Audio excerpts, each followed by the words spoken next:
بسم اللہ الرحمن الرحیم وبہ نستعین سبحانک لا علم لنا الا ما علمتنا انک انت العلیم الحکیم. الحمد للہ رب العالمین والصلاة والسلام علی سید المرسلین وعلی آلہ وصحبہ اجمعین ومن تبعہم بإحسان الی یوم الدین. اعوذ باللہ من الشیطان الرجیم. بسم اللہ الرحمن الرحیم. وَأَنَّ هَذَا صِرَاطِي مُسْتَقِيمًا فَاتَّبِعُوهُ وَلَا تَتَّبِعُوا السُّبُلَ فَتَفَرَّقَ بِكُمْ عَنْ سَبِيلِهِ ذَلِكُمْ وَصَّاكُمْ بِهِ لَعَلَّكُمْ تَتَّقُونَ. وقال تعالى ومن يشاقق الرسول من بعد ما تبين له الهدى ويتبع غير سبيل المؤمنين نوله ما تولى ونصله جهنم وساءت مصيره. وقال تعالى ولا تلبسوا الحق بالباطل وتكتموا الحق وأنتم تعلمون. ذمہ داران جمعیت خلد آباد، میرے محترم بزرگوں، بھائیوں، دینی ماؤں اور بہنوں، اللہ تبارک و تعالیٰ نے ہم پر اور آپ پر بے شمار انعامات فرمائے ہیں. اس کی نعمتوں کو اگر کوئی گننا چاہے تو شمار نہیں کر سکتا. وَإِن تَعُدُّوا نِعْمَةَ اللَّهِ لَا تُحْصُوهَا. اللہ کی نعمتوں کو گننا چاہو تو شمار نہیں کر سکتے. لیکن ان تمام نعمتوں میں سب سے زیادہ اہمیت والی نعمت، سب سے زیادہ ضروری نعمت، وہ نعمت جس کی حفاظت کے لیے، جس کی بقا کے لیے، جس کے حصول کے لیے دیگر تمام نعمتوں کو قربان کیا جا سکتا ہے، وہ کون سی نعمت ہے؟ وہ ہے نعمت ہدایت. اللہ تبارک و تعالیٰ نے آسمان سے جو اپنی شریعت اور دین نازل فرمایا، نبی کے ذریعے دنیا تک پہنچایا، ہمارے اور آپ کی دنیا اور آخرت کی سعادت و کامرانی کا نسخہ بنا کر. اس سے بڑھ کر دنیا میں کوئی دوسری نعمت نہیں ہے. ہم مختلف موقعوں پر ہجرت کے واقعات، انبیاء کرام علیہم الصلاۃ والسلام کی تکالیف اور ابتلاء اور آزمائش کے قصے سنتے پڑھتے رہتے ہیں.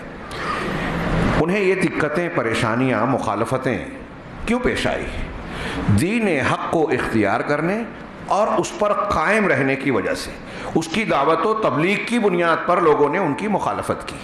ان کی شخصیت اور ان کے کردار میں کوئی ایسا کھوٹ اور مخالفت موجود نہیں تھی کہ لوگ ان کے دشمن بن جائیں. ابھی ہم یہ بار بار سنتے ہیں کہ جناب محمد رسول اللہ صلی اللہ علیہ وسلم کو کفار مکہ صادق و امین کہتے تھے، سچا، امانت دار. کیا وجہ تھی کہ آپ کی دشمن بن گئے، مخالف بن گئے؟ ہر قسم کی جو مخالفت وہ کر سکتے تھے، تان و تشنیع کرنا، جسمانی اذیت دینا، ذہنی اذیت دینا، نفسیاتی اذیت دینا، قتل کی کوشش کرنا، وہ سب کچھ جو کر سکتے تھے انہوں نے کیا مخالفت میں. کیوں کیا؟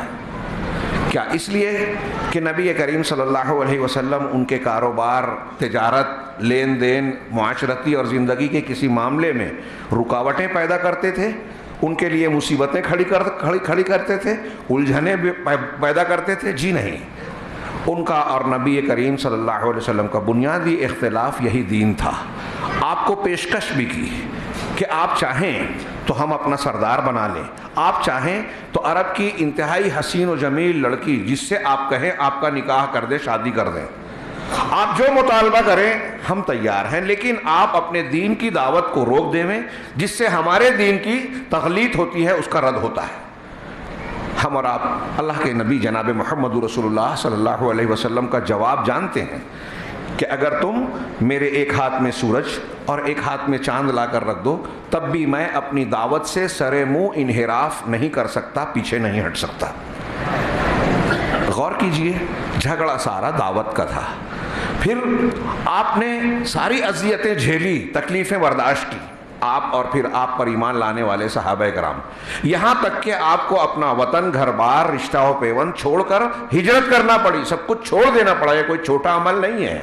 تھوڑی دیر کے لیے تصور کیجئے کہ دین کو بچانے کے لیے، اپنے عقیدے کو بچانے کے لیے گھر چھوڑ دیا، وطن چھوڑ دیا، رشتہ داروں کو چھوڑ دیا، کاروبار کو چھوڑ دیا، اور جہاں جا رہے ہیں وہاں پہلے سے کوئی انتظام نہیں ہے کہ وہاں ہمارا کاروبار ہے، ہوٹل ہے، بینک بیلنس ہمارے پاس ہے، ہم وہاں رہائش کا اچھا سارا انتظام کر لیں گے. کس چیز کے لیے گئے تھے؟ عقیدہ بچانے کے لیے. اور جب ضرورت پیش آئی کہ عقیدے میں یا جان میں سے کسی ایک چیز کو قربان کرنا پڑے گا تو عقیدہ بچایا، جان دے دی اللہ کے راستے میں. اس سے آپ اس دین کی، اس عقیدے کی قیمت کا اندازہ لگائیے. بہت ہی ہلکی بات میں نے کہی ہے، مطلب مختصر سی.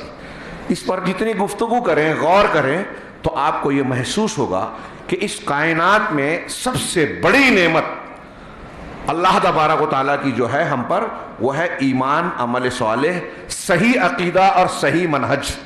دنیا میں کتنے مذہب ہیں، کتنے مذاہب ہیں، یہودیت ہے، نصرانیت ہے، عیسائیت ہے، بدھ مذہب ہے، جین مذہب ہے، نہ جانے کون کون سا مذہب ہے.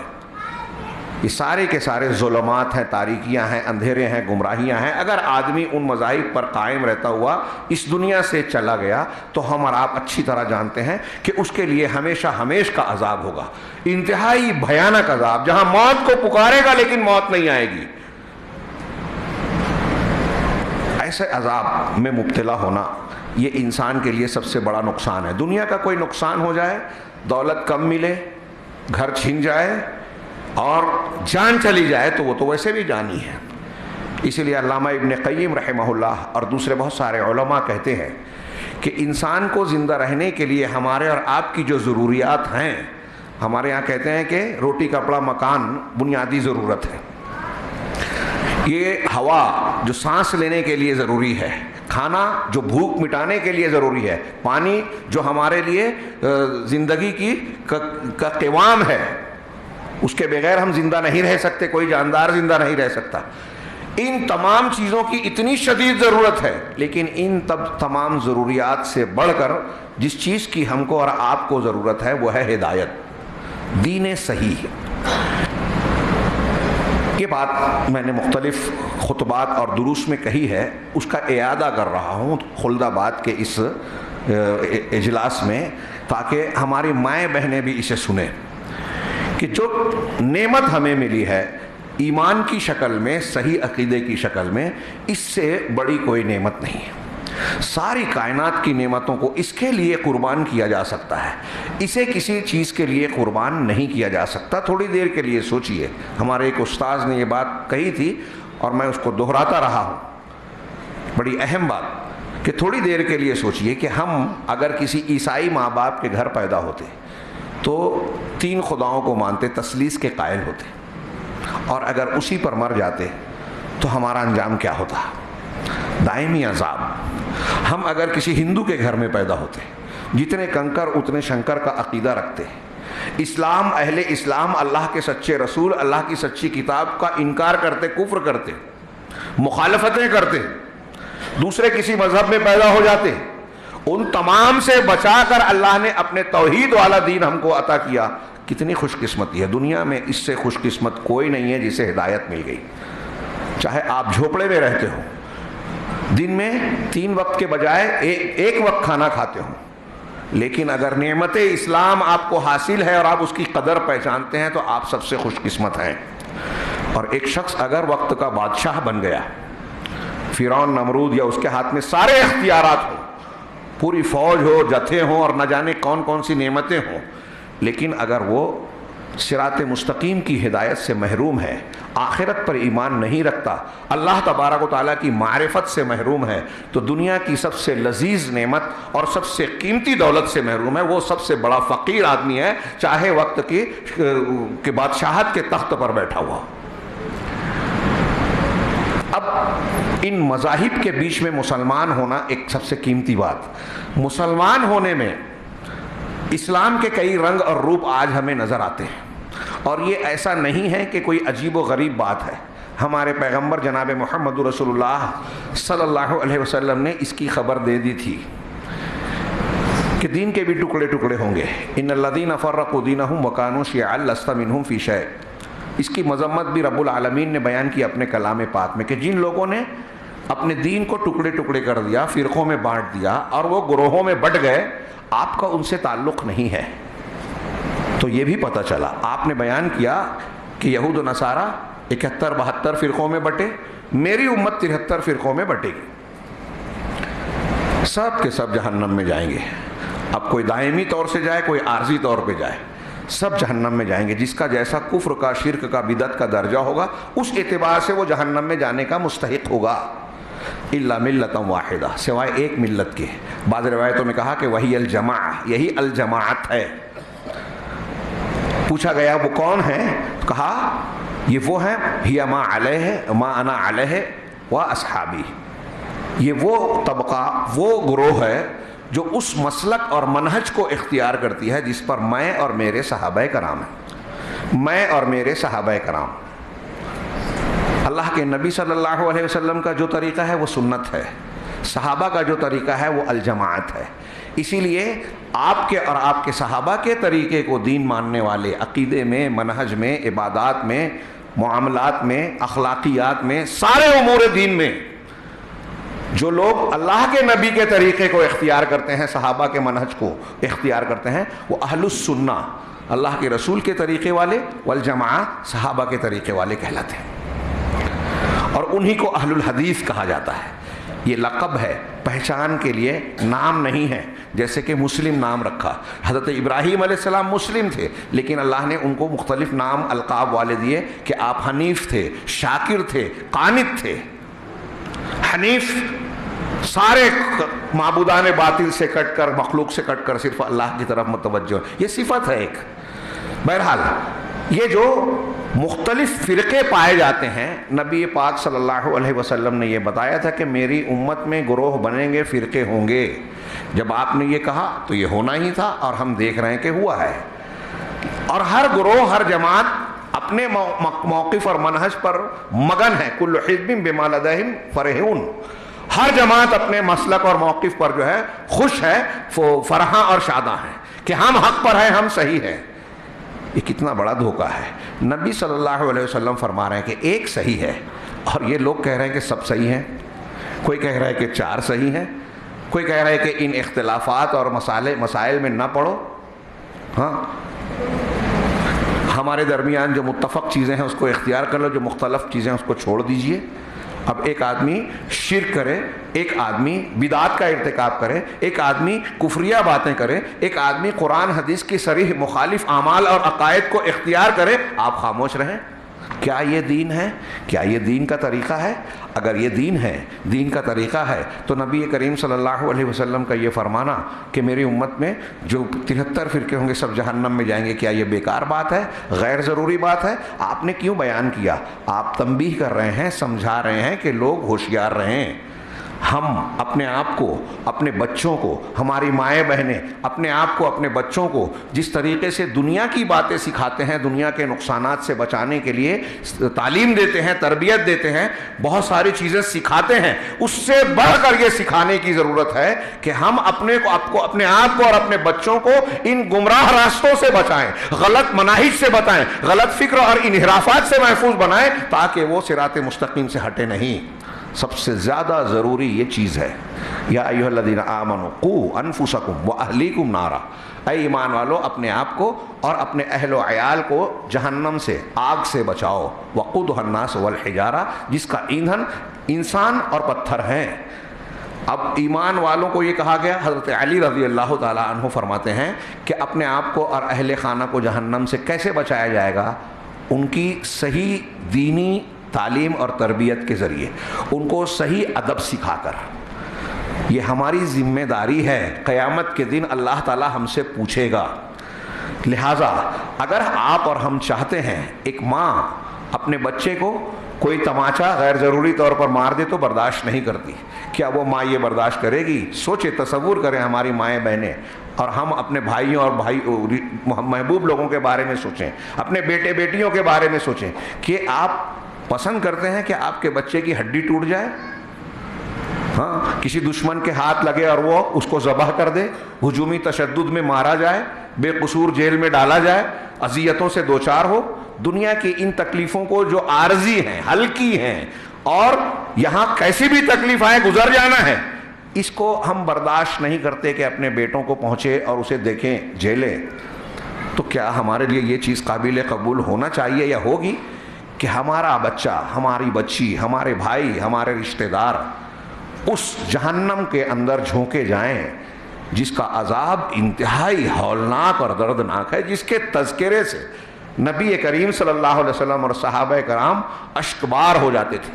ہاں، لو تعلمون ما اعلم لضحکتم قلیلا ولبکیتم کثیرا، ایک روایت کے الفاظ ہیں کہ اگر وہ بات جو میں جانتا ہوں تم جان جاؤ تو تم بہت کم ہنسو گے اور روتے ہی رہو گے. ایک روایت میں یہ جملہ تھوڑا سا منکر ہے، وما تلذذتم بالنساء علی الفرشات، کہ تم اپنی بیویوں سے ان کے بستروں پر لذت حاصل کرنا چھوڑ دو گے.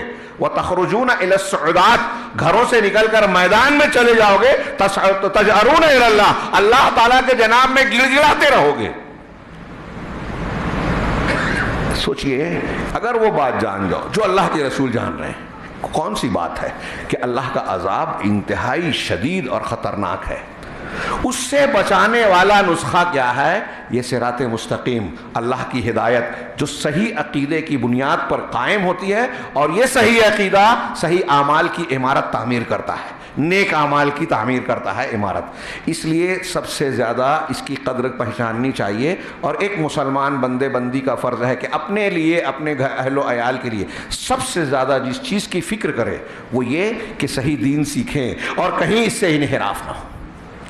قرآن اور حدیث کی وہ تعلیمات جو اللہ، یہ مذاق نہیں ہے، اللہ تعالیٰ نے کتنے اہتمام سے اتارا، نبی مبعوث کیا، قرآن نازل کیا، اس کو کیسے محفوظ بنایا، اللہ کے رسول صلی اللہ علیہ وسلم پر حدیثوں سنتوں کو نازل فرمایا، اس کو کیسے محفوظ بنایا. پوری تاریخ پڑھ لیجئے، حیرت ہوتی ہے. اللہ تعالیٰ نے اس دین کی حفاظت کا ذمہ لیا اس لیے کہ آپ آخری رسول تھے،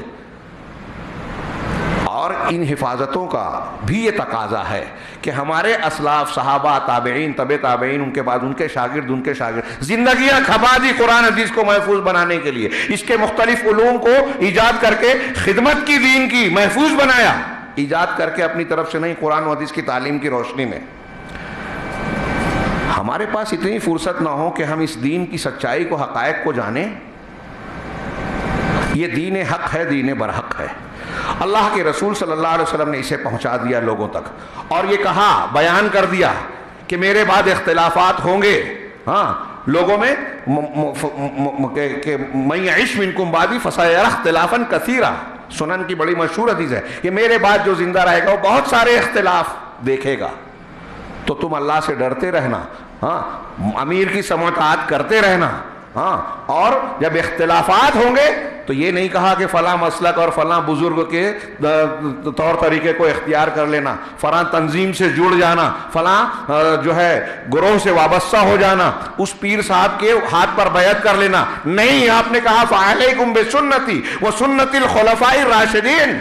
آپ نے کہا 73 فرقے ہوں گے، آپ نے کہا اختلاف ہوں گے، ظاہر سی بات ہے کہ ہم اور آپ جانتے ہیں، لیکن آپ نے یہ نہیں کہا کہ ان اختلافات میں کسی امام کا دامن تھامنا، یہ نہیں کہا کہ کسی پیر کے ہاتھ پر بیعت کر لینا، یہ نہیں کہا کہ کسی بزرگ کے ہاتھ کے پیچھے پیچھے چلنے لگنا. یہ کہا کہ میری سنت کو لازم پکڑنا اور میرے صحابہ خلفائے راشدین کے طریقے کو. اللہ کے رسول نے حجۃ الوداع کے موقع پر کہا تھا کہ میں تمہارے درمیان 2 چیزیں چھوڑے جا رہا ہوں، جب تک ان کو مضبوط پکڑے رہو گے کبھی گمراہ نہیں ہوگے. اس کا مفہوم مخالف یہ ہوا کہ جب ان پر ہماری گرفت کمزور ہوگی، ان کا علم ہم حاصل نہیں کریں گے، ان سے دور ہوں گے، تو ہم جو ہے جہنم کی طرف جائیں گے، اس لیے کہ گمراہی کے راستے پر چلے جائیں گے. اللہ تعالیٰ نے قرآن میں کہا کہ آپ یہ کہیے وَأَنَّ هَذَا صِرَاطِي مُسْتَقِيمًا فَاتَّبِعُوهُ، یہ جو طریقہ، دین، عقیدہ میں نے تمہارے سامنے پیش کیا ہے، یہی میرا سیدھا راستہ ہے، صراط مستقیم ہے، جس کی ہر نماز میں دعا سکھائی گئی اہدنا الصراط المستقیم، اس لیے کہ ہم کو ہر وقت اس کی ضرورت ہے.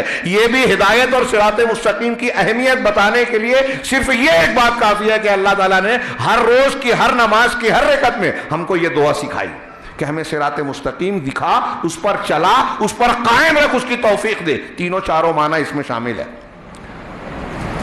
مجھے صراط مستقیم کی توفیق دے. علامہ ابن تیمیہ کہتے ہیں کہ اس دعا کی ہم کو اور آپ کو ضرورت ہے. کیوں ضرورت ہے؟ اس لیے کہ آپ کو جب اللہ اور رسول کا دین ملا ہے، یہ قیمتی نعمت ملی ہے، تو اللہ کے نبی صلی اللہ علیہ وسلم کے فرامین کو سامنے رکھیے. 73 فرقے ہوں گے، فتنے اٹھیں گے اور ایسا ہوگا اور اختلافات ہوں گے. اس کے تناظر میں ہمارے دین اور اسلام کو ہر وقت خطرہ لاحق ہوگا. لہٰذا ہمیں چوکنا رہنا چاہیے کہ شیاطین الانس والجن میں سے کوئی شخص خوبصورت لبادے میں آ کر ہم کو گمراہی راہ راست سے صراط مستقیم سے ہٹا نہ دے۔ اللہ تعالیٰ تاکید کر رہا ہے کہ آپ کہیں وَأَنَّ هَذَا صِرَاطِي مُسْتَقِيمًا، یا اللہ کہہ رہا ہے یہ میرا سیدھا راستہ ہے، اسی کی اتباع کرو۔ فَاتَّبِعُوهُ، ہو کی ضمیر واحد کی ہے، اس سے علماء نے یہ استدلال بھی کیا کہ ہا کی ضمیر ایک کے لیے ہے، اس کا مطلب اللہ کا سیدھا راستہ صراط مستقیم ایک ہے، چار نہیں ہے، کئی نہیں ہے۔ یہ بھی راستہ صحیح، وہ بھی راستہ صحیح۔ دنیا کے مذاہب، باطل مذاہب اپنے آپ کو صحیح ثابت کرنے کے لیے مختلف فلسفے بیان کرتے ہیں کہ سارے مذاہب سچے ہیں، راستے الگ الگ ہیں، منزل سب کی ایک ہے۔ ایسی مثال ہے کہ ایک آدمی کو اوپر جانا ہے، اوپر منزل ہے، تو اب ایک آدمی سیڑھی سے چڑھ رہا ہے، ایک آدمی بازو کے درخت سے چڑھ رہا ہے، ایک آدمی رسی سے لٹک کر چڑھ رہا ہے، کچھ لوگ جو ہے ایک دوسرے کے کاندھے کا سہارا لے کے اوپر جا رہے ہیں، جا الگ الگ طریقے سے رہے ہیں، منزل سب کی ایک ہے۔ بالکل بکواس بات ہے، دنیا کا انتہائی عظیم الشان جھوٹ اور بڑا فریب ہے، دھوکہ ہے۔ یہ کیسے ہو سکتا ہے کہ راستے الگ ہو، منزل ایک؟ ایک آدمی بمبئی کے راستے پہ جا رہا ہے، ایک احمد آباد کے راستے پہ جا رہا ہے، ایک اندور کے راستے پہ جا رہا ہے، جتنا چلتے جائیں گے اتنا ایک دوسرے سے دور ہوں گے۔ یہ مثال غلط ہے، یہ مثال صحیح ہے، کیونکہ ہم دیکھ رہے ہیں کہ مختلف مذاہب میں الگ الگ تعلیمات۔ ایک آدمی، آج ہمارے یہاں قانون بن گیا کہ فلاں جانور کو کاٹو گے تو وہاں پاپ ہے۔ ہمارے دین اسلام میں وہ نیکی کا کام ہے اگر ہم اللہ کے نام پر قربانی کر رہے ہیں۔ ایسی کتنی چیزیں ہیں کہ ایک وہاں مورتی پوجا جس کو وہ دین سمجھ رہے ہیں، ہم اس کو انتہائی گھناؤنی اور سب سے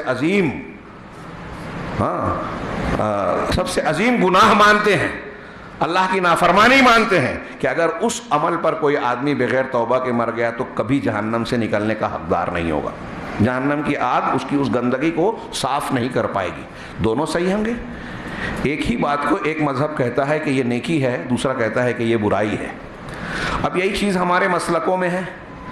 امام کے پیچھے سورہ فاتحہ پڑھنا، امام شافعی کہتے ہیں کہ فرض ہے، اس کے بغیر نماز منہ پہ مار دی جائے گی، نہیں قبول ہوگی۔ حنفی مسلک کہتا ہے کہ اگر پڑھ لی تو منہ پہ ماری جائے گی۔ کیا دونوں صحیح ہوگا؟ یہ اختلاف تنوع ہے، ایسا اختلاف جو چل جائے نہیں، ان دونوں میں سے کوئی ایک ہی صحیح ہوگا۔ تو کیا ہمارا فرض نہیں ہے کہ روزانہ کی نماز کی حفاظت کرنے کے لیے ہم اس کو جانیں؟ یہ ایک مسئلہ صرف میں نے اشارتاً یا مثالاً بیان کی۔ ہمارے عقائد کے سلسلے میں ہم دیکھ رہے ہیں کہ ہندوستان میں، پاکستان میں یا دنیا میں جو مسلمان ہیں، کتنے عقائد ہیں مختلف طریقوں کے۔ ایک طرف روافظ ہیں، صوفیہ ہیں، خوارج کی صفات رکھنے والے افراد اور تنظیمیں ہیں، اور اللہ کے اسماء و صفات کی تعویل کرنے والے، تشبیہ دینے والے۔ ایک طرف اہل سنت، تو کیا سب صحیح ہیں؟ ایک اللہ کی صفات کا انکار کرتا ہے، قرآن و حدیث میں جو موجود ہے اس کے بارے میں مختلف باتیں کہتا ہے۔ کچھ لوگ ہمارے یہاں کہتے ہیں کہ اللہ عرش پر نہیں ہے، ہر جگہ ہے، اور قرآن اور حدیث کہتے ہیں کہ اللہ عرش پر ہے، آسمانوں کے اوپر ہے۔ کیا دونوں صحیح ہے؟ اب اس بات کو اگر میں یا کوئی عالم چھیڑے تو کیا یہ ایسی بات ہے جس کو چھیڑنا نہیں چاہیے؟ کتنی اہم بات ہے۔ میری بات اور تمہید قدر طویل ہو گئی، لیکن موضوع کی اہمیت بتانا تھا، خاص طور سے اس بنیاد پر کہ میں پہلی مرتبہ اس موضوع پر یہاں گفتگو کر رہا ہوں۔ اب ایسے میں عرض یہ کرنا چاہتا ہوں، آج کا جو عنوان ہے کہ موجودہ دور کے فتنے۔ صراط مستقیم ہم کو سب سے قیمتی نعمت ملی، اس کی حفاظت ضروری ہے۔ اگر ہم اور آپ چاہتے ہیں کہ سرخرو ہو، کامیاب ہو، دنیا میں سعادت ملے، آخرت میں نجات ملے، تو دین صحیح کا حاصل کرنا پہلے لمبی اور بڑی ضرورت ہے، بہت بڑی ضرورت ہے۔ اب وہ حاصل کر لیا تو مطمئن گھر میں بیٹھ جائیں، ہمارے بچوں کے تعلق سے، اپنے تعلق سے ہم بے فکر ہو جائیں کہ ہم کو تو دین مل گیا۔ دین کے معاملے میں عام طور سے لوگوں کا رجحان ایسا ہی ہے کہ محنت کریں گے دنیا میں، دماغ لگائیں گے دنیاوی امور میں، کاروبار حیات میں جس کو ختم ہو جانا ہے، اور دین دوسرے نمبر پر۔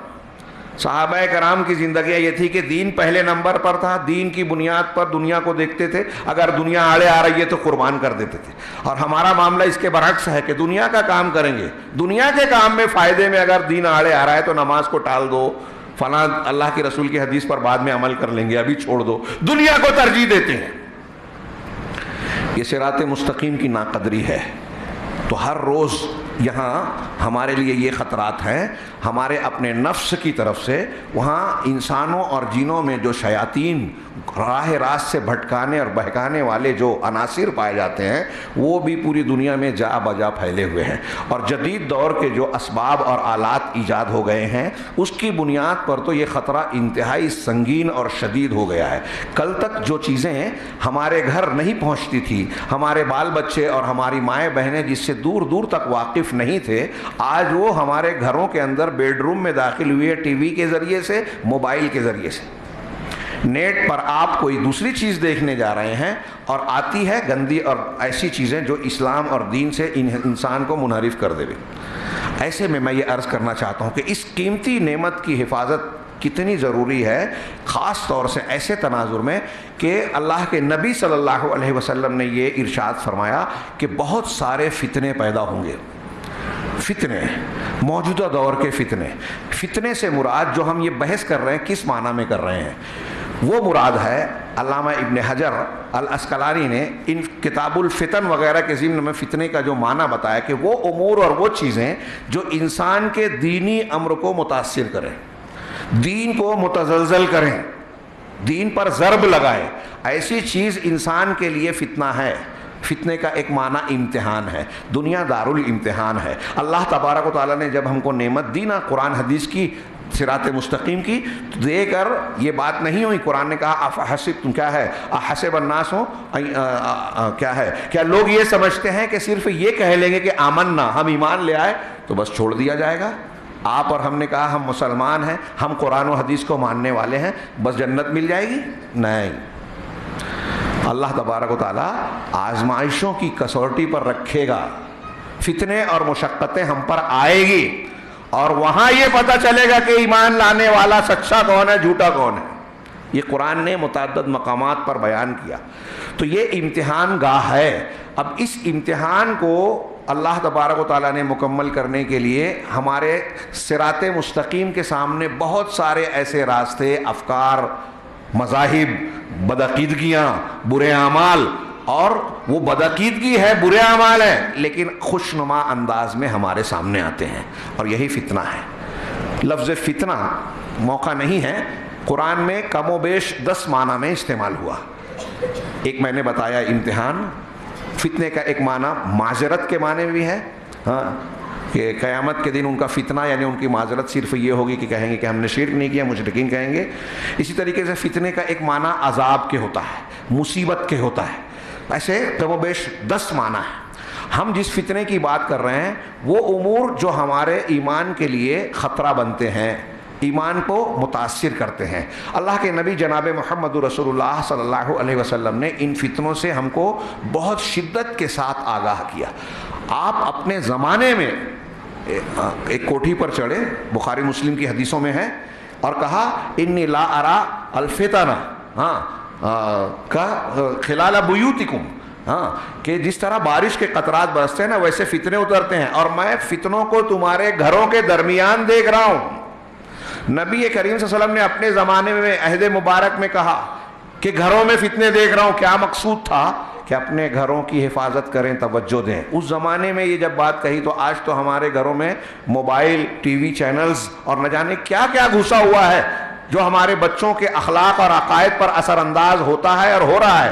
ہم اور آپ اس پر توجہ نہ دیں، لیکن یہود اور نصارہ، ان آلات کو ایجاد کرنے والے، ویب سائٹس، نیٹ اور گوگل کے بنانے والے، ان کے مقاصد اور ایجنڈوں میں، منصوبے میں یہ شامل ہے کہ ان کے ذریعے سے دنیا میں فحاشی، بے حیائی، بددینی، الحاد اور اللہ اور رسول کی مخالفت کے جذبات کو فروغ دیا جائے.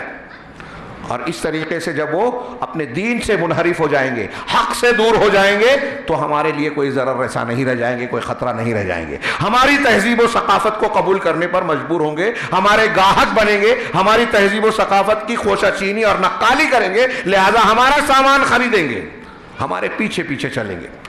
اس طریقے سے ہم کو دنیا کی قیادت حاصل ہوگی.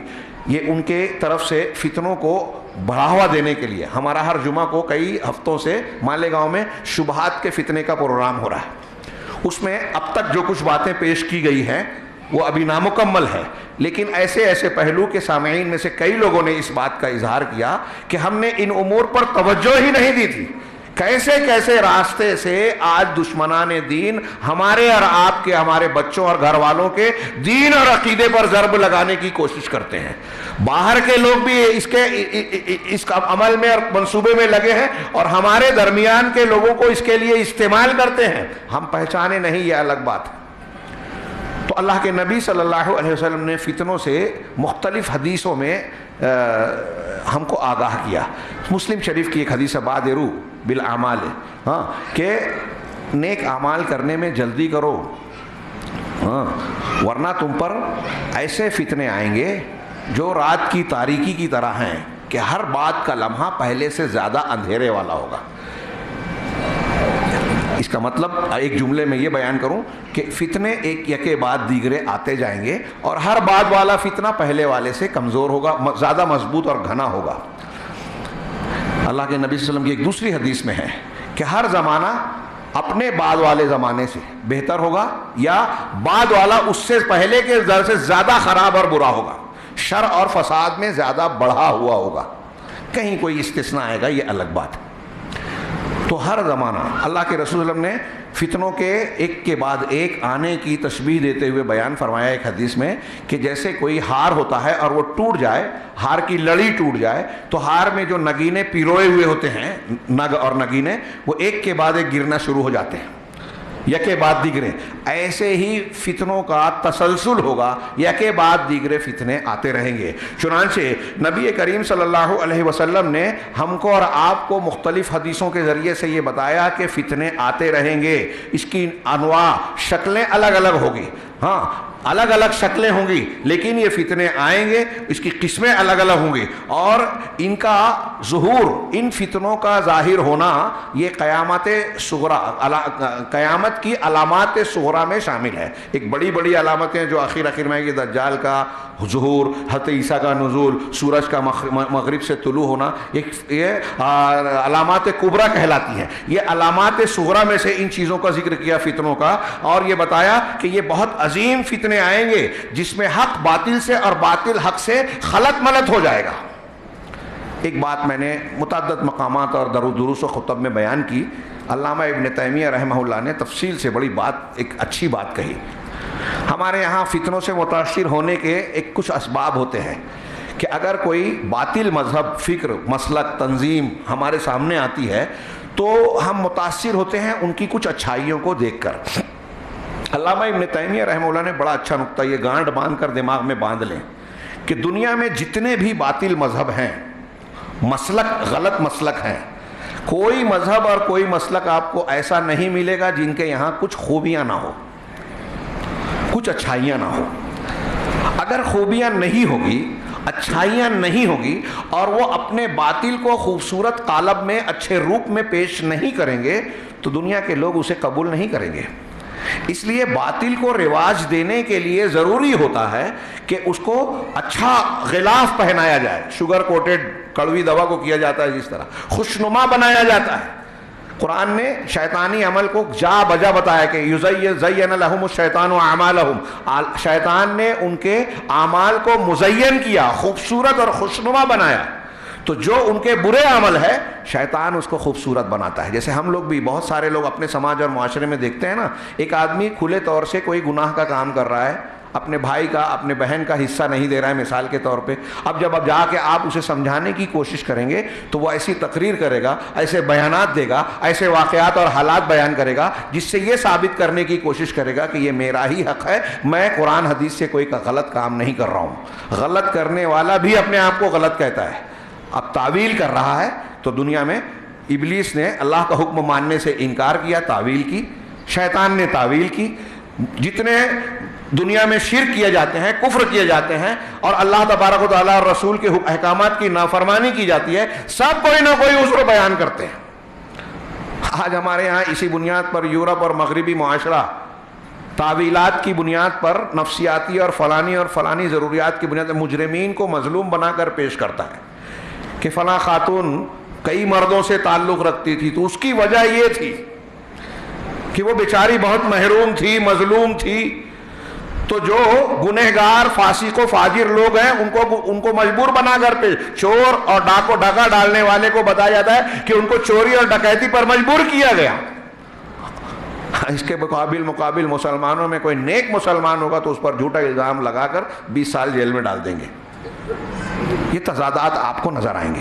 تو یہ ایک بات دماغ میں رکھیے کہ دنیا کا کوئی بھی مذہب ہو, ہر مذہب میں بظاہر کچھ خوبیاں نظر آئے گی. مسلمانوں میں جتنے بھی مسلک ہیں, جتنے بھی مسلک, وہ کتنے بھی گمراہ کن ہو, جیسے ہمارے یہاں تصوف ہے, میں بر صغیر کی سب سے بڑی گمراہی اسی کو مانتا ہوں, تصوف. پھر اس میں جو اس سے ہم پلہ کچھ چیزیں جیسے انکار حدیث ہے, قادیانیت ہے, یہ تو سیدھے سیدھے کفر ہو جاتا ہے. تصوف کا معاملہ باطنیت کا ہے, لوگوں کے سامنے کھلتا نہیں ہے. لوگوں کے سامنے اس کی شکل و صورت جو آتی ہے کہ یہ نیک کام کرتے ہیں, عبادات کرتے ہیں, تزکیہ نفس پر زور دیتے ہیں, جبکہ یہ حقیقت نہیں ہے. یہ سارے کام کیا اللہ کے رسول صلی اللہ علیہ وسلم کی تعلیمات میں ناقص ہیں, قرآن کی تعلیمات میں ادھورے ہیں, کہ آپ کو متصوفین کے, ہندوؤں کے اختیار کردہ طریقے کی ضرورت پڑ گئی. صوفیاء کرام جو ہیں ہمارے یہاں کے, ان کا آج جو مروج طریقہ اور مفہوم ہے, ان کے عقائد ہیں, اس میں بہت بڑا دخل ہندو مذہب کی تعلیمات کا ہے, یونانی اور غیر مسلموں کے افکار کا ہے. بلکہ شیخ عبد الرحمن بن عبد الخالق, اگرچہ ان کے یہاں کچھ انحراف پایا جاتا ہے, کویت کے بڑے عالم ہیں, انہوں نے تصوف پر موٹی کتاب لکھی اور پھر اس کا اختصار بھی. وہ کہتے ہیں کہ دنیا کے جتنے باطل مذاہب کی جتنی گندگیاں ہیں وہ سب آپ کو تصوف میں ملے گی. کتنا خطرناک جملہ ہے. دنیا کے جتنے باطل مذاہب کی جتنی گندگیاں ہیں, برے عقیدے کی شکل میں, برے اعمال کے, وہ سب تصوف میں آپ کو ملے گا. وحدت الوجود, حلول کا عقیدہ ہندوؤں کا عقیدہ ہے, جو دنیا کا سب سے بڑا کفر اور شرک ہے, ہر چیز میں اللہ ہے, نعوذ باللہ. یہ صوفیوں کا عقیدہ ہے. حلول و اتحاد کا عقیدہ ہے. اور قرآن حدیث کو چھوڑ کر ہماری بات مانیے, پیر صاحب کی بات مانیے. آپ پہلا قدم تصوف میں رکھتے ہیں تو وہیں سے آپ کو دین سے منحرف کر دیا جاتا ہے. کتنا بڑا فتنہ ہے یہ, اندازہ لگائیے. اس کے ساتھ ساتھ اس کی جو اصل پیدا کرنے والا گروہ ہے رافضیت کا, ہم اس پر کچھ گفتگو کریں گے اگر موقع ملا. بہرحال میں یہ عرض کرنا چاہتا ہوں کہ خوشنما شکل میں آ کر باطل ہمیں فریفتہ کرتا ہے, اور کتنے لوگ اس سے دھوکہ کھا جاتے ہیں. حق کو, قرآن و حدیث کو اس کی دلیلوں سے سمجھتے نہیں ہیں. نتیجے میں وہ چمکنے والی چیز کو, وہ کتنا بھی پالش کیا ہوا پترا ہی کیوں نہ ہو, لوہا ہی کیوں نہ, اس کو سونا سمجھ لیتے ہیں اور دھوکہ کھا جاتے ہیں. چنانچہ اللہ کے رسول صلی اللہ علیہ وسلم نے ہم کو اور آپ کو آگاہ کیا کہ یہ قیامت کی نشانیوں میں سے ہے کہ فتنے سر ابھاریں گے, یکے بعد دیگرے آئیں گے. رات کی تاریکی کے ایک حصے سے دوسرے حصے کی طرح, ایک یکے بعد دیگرے, ایک فتنے سے بڑا فتنہ. دوسرا فتنہ, آنے والا فتنہ پہلے والے فتنے کو ہلکا بنا دے گا. یرقق بعضها بعضا, بعض حدیث کے الفاظ میں ہے کہ بعض فتنے کو, بعد والا پہلے والے کو رقیق بنا دے گا, ہلکا بنا دے گا. اللہ کے نبی صلی اللہ علیہ وسلم نے گویا یہ بات بیان کی کہ اس سے حق اور باطل ملتبس ہو جائیں گے, ایمان متزلزل ہو جائیں گے. اللہ کے رسول صلی اللہ علیہ وسلم کے فرمان کا ایک ٹکڑا یہاں نقل کیا کہ یصبح الرجل مؤمنا فیمسی کافرا ویمسی مؤمنا فیصبح کافرا یبیع الرجل دینہ بعرض من الدنیا. صحیح مسلم کے حدیث کے یہ الفاظ ہیں آخری کے کہ آدمی صبح میں مسلمان ہوگا, شام میں کافر ہو جائے گا, شام میں مسلمان ہوگا, صبح میں مسلمان کافر ہو جائے گا. اپنے دین کو ایک آدمی دنیا کے معمولی اور تھوڑے سے قیمت کے بدلے میں بیچے گا. کتنی بڑی بات ہے. سوچئے, ایک ہی دن میں صبح میں ایک آدمی مسلمان ہے, شام میں کافر. یہ کون فرما رہا ہے؟ جناب محمد رسول اللہ صلی اللہ علیہ وسلم کی زبان مبارک, جن کو ہم صادق و مصدوق کہتے ہیں. آپ کی زبان سے نکلنے والی بات غلط نہیں ہوتی. تو کتنا خطرناک فتنہ ہوگا. آپ ہمارے اور اپنے بارے میں یہاں جتنے لوگ بیٹھے ہیں سوچیں ہیں کہ کیا ہم جانتے بوجھتے یہ کام کریں گے کہ مسلمان ہے کافر بن جائیں؟ نہیں. لیکن ایسے فتنے آئیں گے سنگین قسم کے. اللہ کے رسول نے بتایا کہ صبح آدمی مسلمان ہوگا, شام کو کافر, شام کو مسلمان ہوگا, صبح کافر. کتنے سنگین مسائل ہوں گے. اور جب بھی کوئی فتنہ ابھرے گا ہاں تو ایک مومن بندہ کہے گا کہ یہ تو مجھ کو ہلاک کر دینے والا ہے، جب وہ فتنہ چھٹ جائے گا، ہٹ جائے گا، تو اس کے علاوہ دوسرا فتنہ آئے گا اور مومن کہے گا ہاذہی، یہ ایسا ہے، یہ ایسا ہے، یہ ایسا ہے۔ یہ بھی صحیح حدیثوں میں، ایک لمبی حدیث مسلم شریف کی ہے، اس کے ٹکڑے میں موجود ہے، اور قیامت تک یہ فتنوں کا کہ ظہور کا سلسلہ جاری رہے گا۔ اب موجودہ دور کے فتنے کیا ہیں، اس سے پہلے ہم حدیث کی روشنی میں دیکھیں اور اس کو موجودہ دور پر منطبق کریں۔ اللہ کے نبی صلی اللہ علیہ وسلم نے مختلف فتنوں کے سر ابھارنے کی جو خبریں دی ہیں، اگر ہم اس کو جمع کریں تو ایک لمبی چوڑی، صرف حدیثوں کو اگر میں پڑھوں، پیش کروں تو کئی گھنٹے کم پڑیں گے۔ ہمارے پاس صرف 15-17 منٹ باقی ہے اور موضوع کا بہت حصہ ابھی کنارے ہے۔ بہرحال فتنوں کے تعلق سے اللہ کے نبی صلی اللہ علیہ وسلم کی یہاں انہوں نے ایک حدیث نقل کی اشراط الساعہ کا ذکر کرتے ہوئے۔ بخاری اور مسلم کی ایک حدیث ہے، اللہ کے نبی صلی اللہ علیہ وسلم نے فرمایا یتقارب الزمان ویقبض العلم وتظہر الفتن ویلقى الشح ویکثر الحرج قالوا وما الحرج قال القتل۔ صحیح بخاری اور صحیح مسلم کی، اور بعض یہی حدیث کچھ الفاظ کے اضافے کے ساتھ بھی مروی ہے، کچھ اور بھی چیزیں۔ اس کا ترجمہ یہ ہوگا، اللہ کے رسول صلی اللہ علیہ وسلم کہ یتقارب الزمان، زمانہ قریب قریب ہو جائے گا۔ اس جملے کی دسیوں تعویل کی ہے علماء نے کہ اس کا مطلب کیا، زمانے کے قریب ہونے کا۔ تو ایک معنی لوگوں نے یہ بیان کیا کہ زمانے کے قریب ہونے کا مطلب لوگوں کی عمریں گزرتے زمانے کے ساتھ کم ہو جائے گی۔ کچھ لوگوں نے بتایا کہ پہلے جو کام تھوڑے وقت میں ہوتا تھا، یہ اس کا مطلب یہ ہے کہ زمانے میں برکت کم ہو جائے گی، پہلے جو کام تھوڑے وقت میں ہوتا تھا اب وہ زیادہ وقت میں ہوگا۔ اور اسی کے قریب قریب معنی کو تشریح حاصل ہے، کیونکہ اللہ کے رسول صلی اللہ علیہ وسلم کی ایک حدیث میں یہ ہے کہ ایسا معاملہ ہو جائے گا کہ مہینہ سال مہینے کی طرح، مہینہ دن کی طرح، ہفتے کی طرح، ہفتہ دن کی طرح ہو جائے گا۔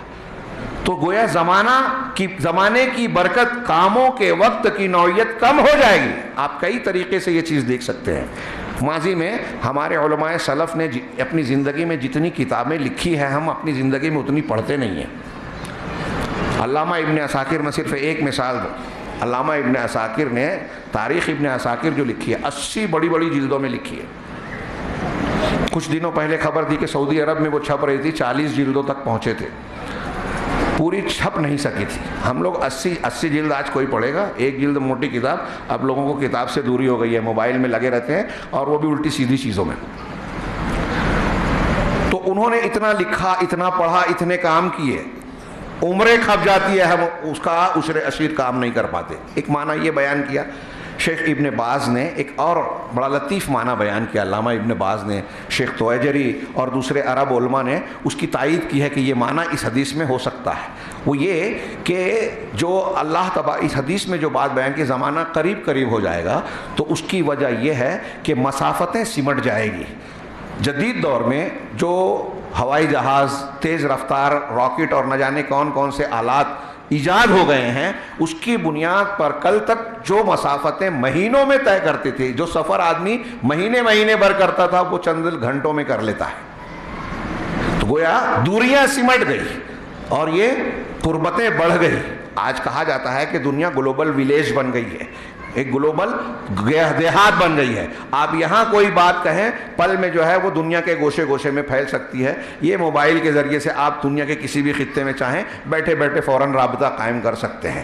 نہ صرف یہ کہ آواز پہنچا سکتے ہیں، بلکہ آپ تصویر کے ساتھ یہ اس طرح گفتگو کر سکتے ہیں کہ آپ کو وہ دیکھ رہا ہے وہ اور آپ اس کو دیکھ رہے ہیں۔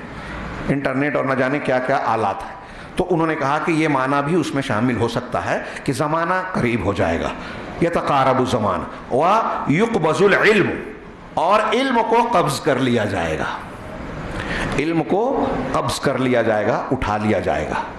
بعض روایتوں میں ہے وَيُرْفَعُ الْعِلْمُ وَيَثْبُتُ الْجَهْلُ، یہ بھی اضافہ ہے جو یہاں کے الفاظ میں نہیں ہے، کہ علم اٹھا لیا جائے گا اور جہالت عام ہو جائے گی۔ علم کیسے اٹھایا جائے گا؟ بخاری مسلم کی ایک دوسری حدیث سے اس کی تشریح ہوتی ہے۔ اللہ کے نبی جناب محمد رسول اللہ صلی اللہ علیہ وسلم نے فرمایا کہ ان اللہ لا ينتزع العلم انتزاعا، اللہ علم کو یوں ہی کھینچ نہیں لے گا، یعنی علامہ نووی نے اس کی شرح میں کہا اس کا مطلب یہ ہے کہ بندے کے دل سے اللہ علم کو مٹا دے، ایسا نہیں کرتا کہ آپ اور ہم جو علم رکھتے ہیں اس علم کو اللہ سلب کر لے، چھین لے، وَلَٰكِن يَقْبِضُ الْعِلْمَ بِقَبْضِ الْعُلَمَاء، کہ بندوں کے سینے سے محو کر دے، مٹا دے، وے ایسے نہیں اٹھائے گا، بلکہ اللہ تبارک و تعالیٰ علم کو اٹھاتا ہے علماء کو اٹھا کر۔ یاد رکھیے، علماء کو اٹھانا یہ ایک نقصان ہے۔ علماء کا اٹھنا، جو حقیقی علماء ہیں، قرآن و حدیث کے جاننے ماننے والے اور علماء ربانیین کہلانے کے مستحق ہیں، صحیح دین کی دعوت و تبلیغ، تربیت و تعلیم کا کام کرتے ہیں، وہ بہت بڑی نعمت ہے۔ ہاں، یہ ینقص العمل کی تشریح میں علامہ ابن حجر نے ایک معنی یہ بھی بتایا کہ علم کم ہو جائے گا، بعض حدیثوں میں کم ہو جائے گا، تو کم ہونے کا مطلب کہ اگر کسی شہر میں کوئی عالم دین ہے اور وہ مر گیا تو اس شہر میں علم کم ہو گیا۔ یہ علامہ ابن حجر کی کئی تشریحات میں سے ایک تشریح ہے، نقص کی، کمی کی۔ تو علم کو، علماء کو اٹھا کر اللہ تعالیٰ علم اٹھائے گا۔ فَإِذَا لَمْ يُبْقِ عَالِمًا، اسی حدیث کا جملہ ہے کہ جب اللہ تعالیٰ کسی عالم کو باقی نہیں رکھے گا، عالم کو باقی نہیں چھوڑے گا، اتخذ الناس رؤوسا جہالا، لوگ جاہلوں کو اپنا رئیس بنا لیں گے، سردار بنا لیں گے، پیر بنا لیں گے۔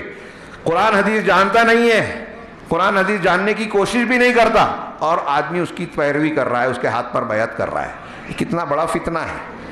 اللہ کے رسول بیان کر رہے ہیں کہ علم اٹھا لیا جائے گا، اور جب علم اٹھے گا جاہلوں کو سردار بنایا جائے گا، ان کے پیچھے لوگ چلیں گے۔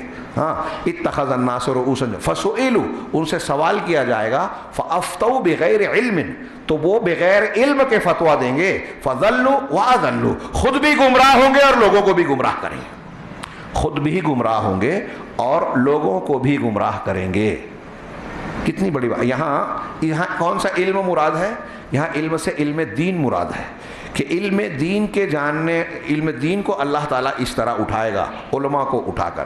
علم دین ہی کیوں مراد ہے؟ دنیا کا علم تو روز بروز ترقی کرتا ہوا دکھائی دے رہا ہے۔ جب یہ حدیث سنتے ہیں تو لوگ کہتے ہیں کہ آج کے زمانے میں تو ایسے ایسے علوم ہیں جو پچھلے زمانوں میں نہیں تھے، ایسی ترقیات اور تحقیقات، ریسرچ ورک ہو رہے ہیں، نئے نئے گوشے دنیا کے کھلتے جا رہے ہیں، تو علم تو بظاہر بڑھ رہا ہے۔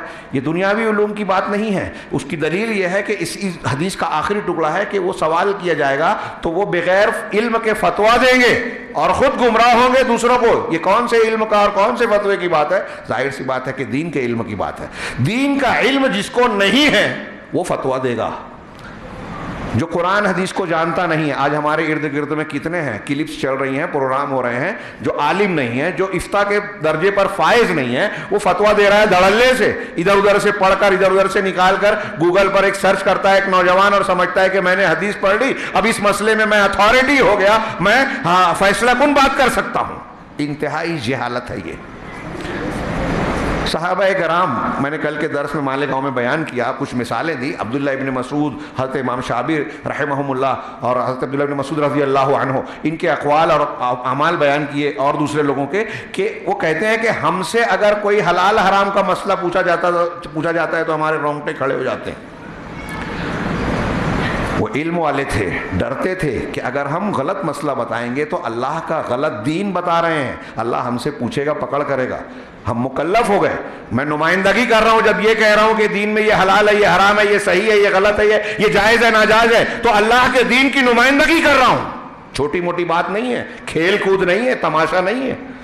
اسی لیے وہ فتویٰ دینے سے بہت ڈرتے گھبراتے تھے، احتیاط اختیار کرتے تھے۔ علم کم نہیں تھا ان کا، ہم لوگوں کے علم سے بہت گہرا، بہت اونچا تھا، ہم ان کے آس پاس بھی نہیں پہنچ سکتے، پھر بھی وہ احتیاط برتتے تھے۔ ہمارے علم کم ہے۔ خیر، تو یہ علم کی کمی کا ایک قیامت کی نشانی بنائی گئی۔ میں اگر اس پر بات کروں تو ہمارے موضوع سے متعلق کئی گوشے پر اس پہ روشنی ڈالے کہ علم کا اٹھایا جانا، قرآن حدیث کے علم کا کم ہونا، صحیح عقیدے کو، جب آپ کو صحیح قرآن حدیث نہیں معلوم ہوگا تو صحیح عقیدہ نہیں معلوم ہوگا، صحیح منہج نہیں معلوم ہوگا، آپ غلط طریقہ اختیار کریں گے، بدعت کو سنت سمجھیں گے، شرک کو دین سمجھیں گے، کفر کو دین سمجھیں گے۔ ہمارے ارد گرد میں دیکھیے کتنے لوگ دین کا کام کر رہے ہیں، محنت کرتے ہیں، فضائل کے نام پر دین کے لیے سالوں سال لگا دیا، لیکن آپ پوچھئے ان سے توحید اور شرک معلوم ہے تو نہیں بتائیں گے۔ دعویٰ ہے اللہ تبارک و تعالیٰ سے متعلق جو قرآن و حدیث کے اسماء و صفات کے باب ہیں، ہاں امور ہیں.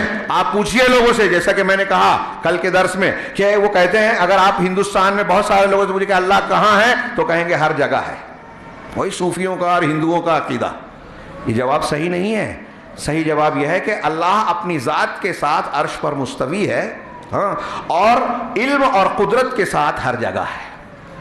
وَأَحَاطَ كُلَّ شَيْءٍ عِلْمًا, یہ قرآن حدیث کی دلیلیں ہیں. اس پر کبھی لمبی چوڑی گفتگو کی جانی چاہیے, اس کی ضرورت ہے ہندوستانی ماحول میں. ہم کریں گے انشاءاللہ کسی اور موقع پر. اللہ تبارک و تعالیٰ ذات کے ساتھ عرش پر مستوی اگر کوئی ایسا نہیں مانتا تو صحابہ, تابعین, تبع تابعین, تمام چاروں امام کے عقیدے کے خلاف ہے. امام ابو حنیفہ رحمہ اللہ سے ثابت ہے کہ وہ کافر ہے جو کہتا ہے آسمانوں کے اوپر عرش پر اللہ مستوی نہیں ہے. اور امام حنیفہ کی تقلید کے دعوے کرنے والے بہت سارے لوگ آج یہ کہتے ہیں کہ اللہ ہر جگہ ہے, عرش پر نہ ہو. وہ گمن صاحب بیان کرتے ہیں کہ اللہ تبارک و تعالیٰ اگر عرش پر ہوگا تو اس کے لیے جگہ ہو جائے گی. وہی معتزلہ کا عقیدہ, گمراہ عقیدہ. میں نے کل اور بعض دوسرے دروس میں اس کا جواب دیا. فی الحال اس کا موقع نہیں ہے. میں یہ عرض کرنا چاہتا ہوں کہ یہ علم کی کمی ہے, غلط علم ہے. جاہل لوگ قرآن حدیث اور عقیدہ بیان کر رہے ہیں, اور یہ جڑ ہے علم کا پھیلنا اور جہالت کا پھیلنا اور علم کا اٹھایا جانا, علماء ربانیین کی قلت ہو جانا. یہ تمام فتنوں کی جڑ اور بنیاد ہے. ہمارے جو نوجوان گمراہیوں کا شکار ہوتے ہیں, آپ دیکھیں کہ عام طور سے وہ علماء سے ربط میں نہیں ہیں.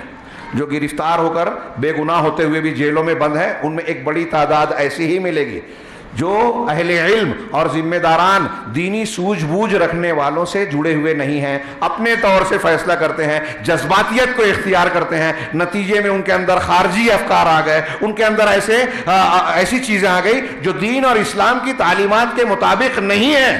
لہذا آپ اور ہم مائیں بہنیں اس پر توجہ دیں. ہماری خواتین اسلام مائیں بہنیں یہ نہ سمجھیں کہ یہ موضوع اور یہ جو باتیں چل رہی ہے اس کا ہم سے تعلق نہیں ہے.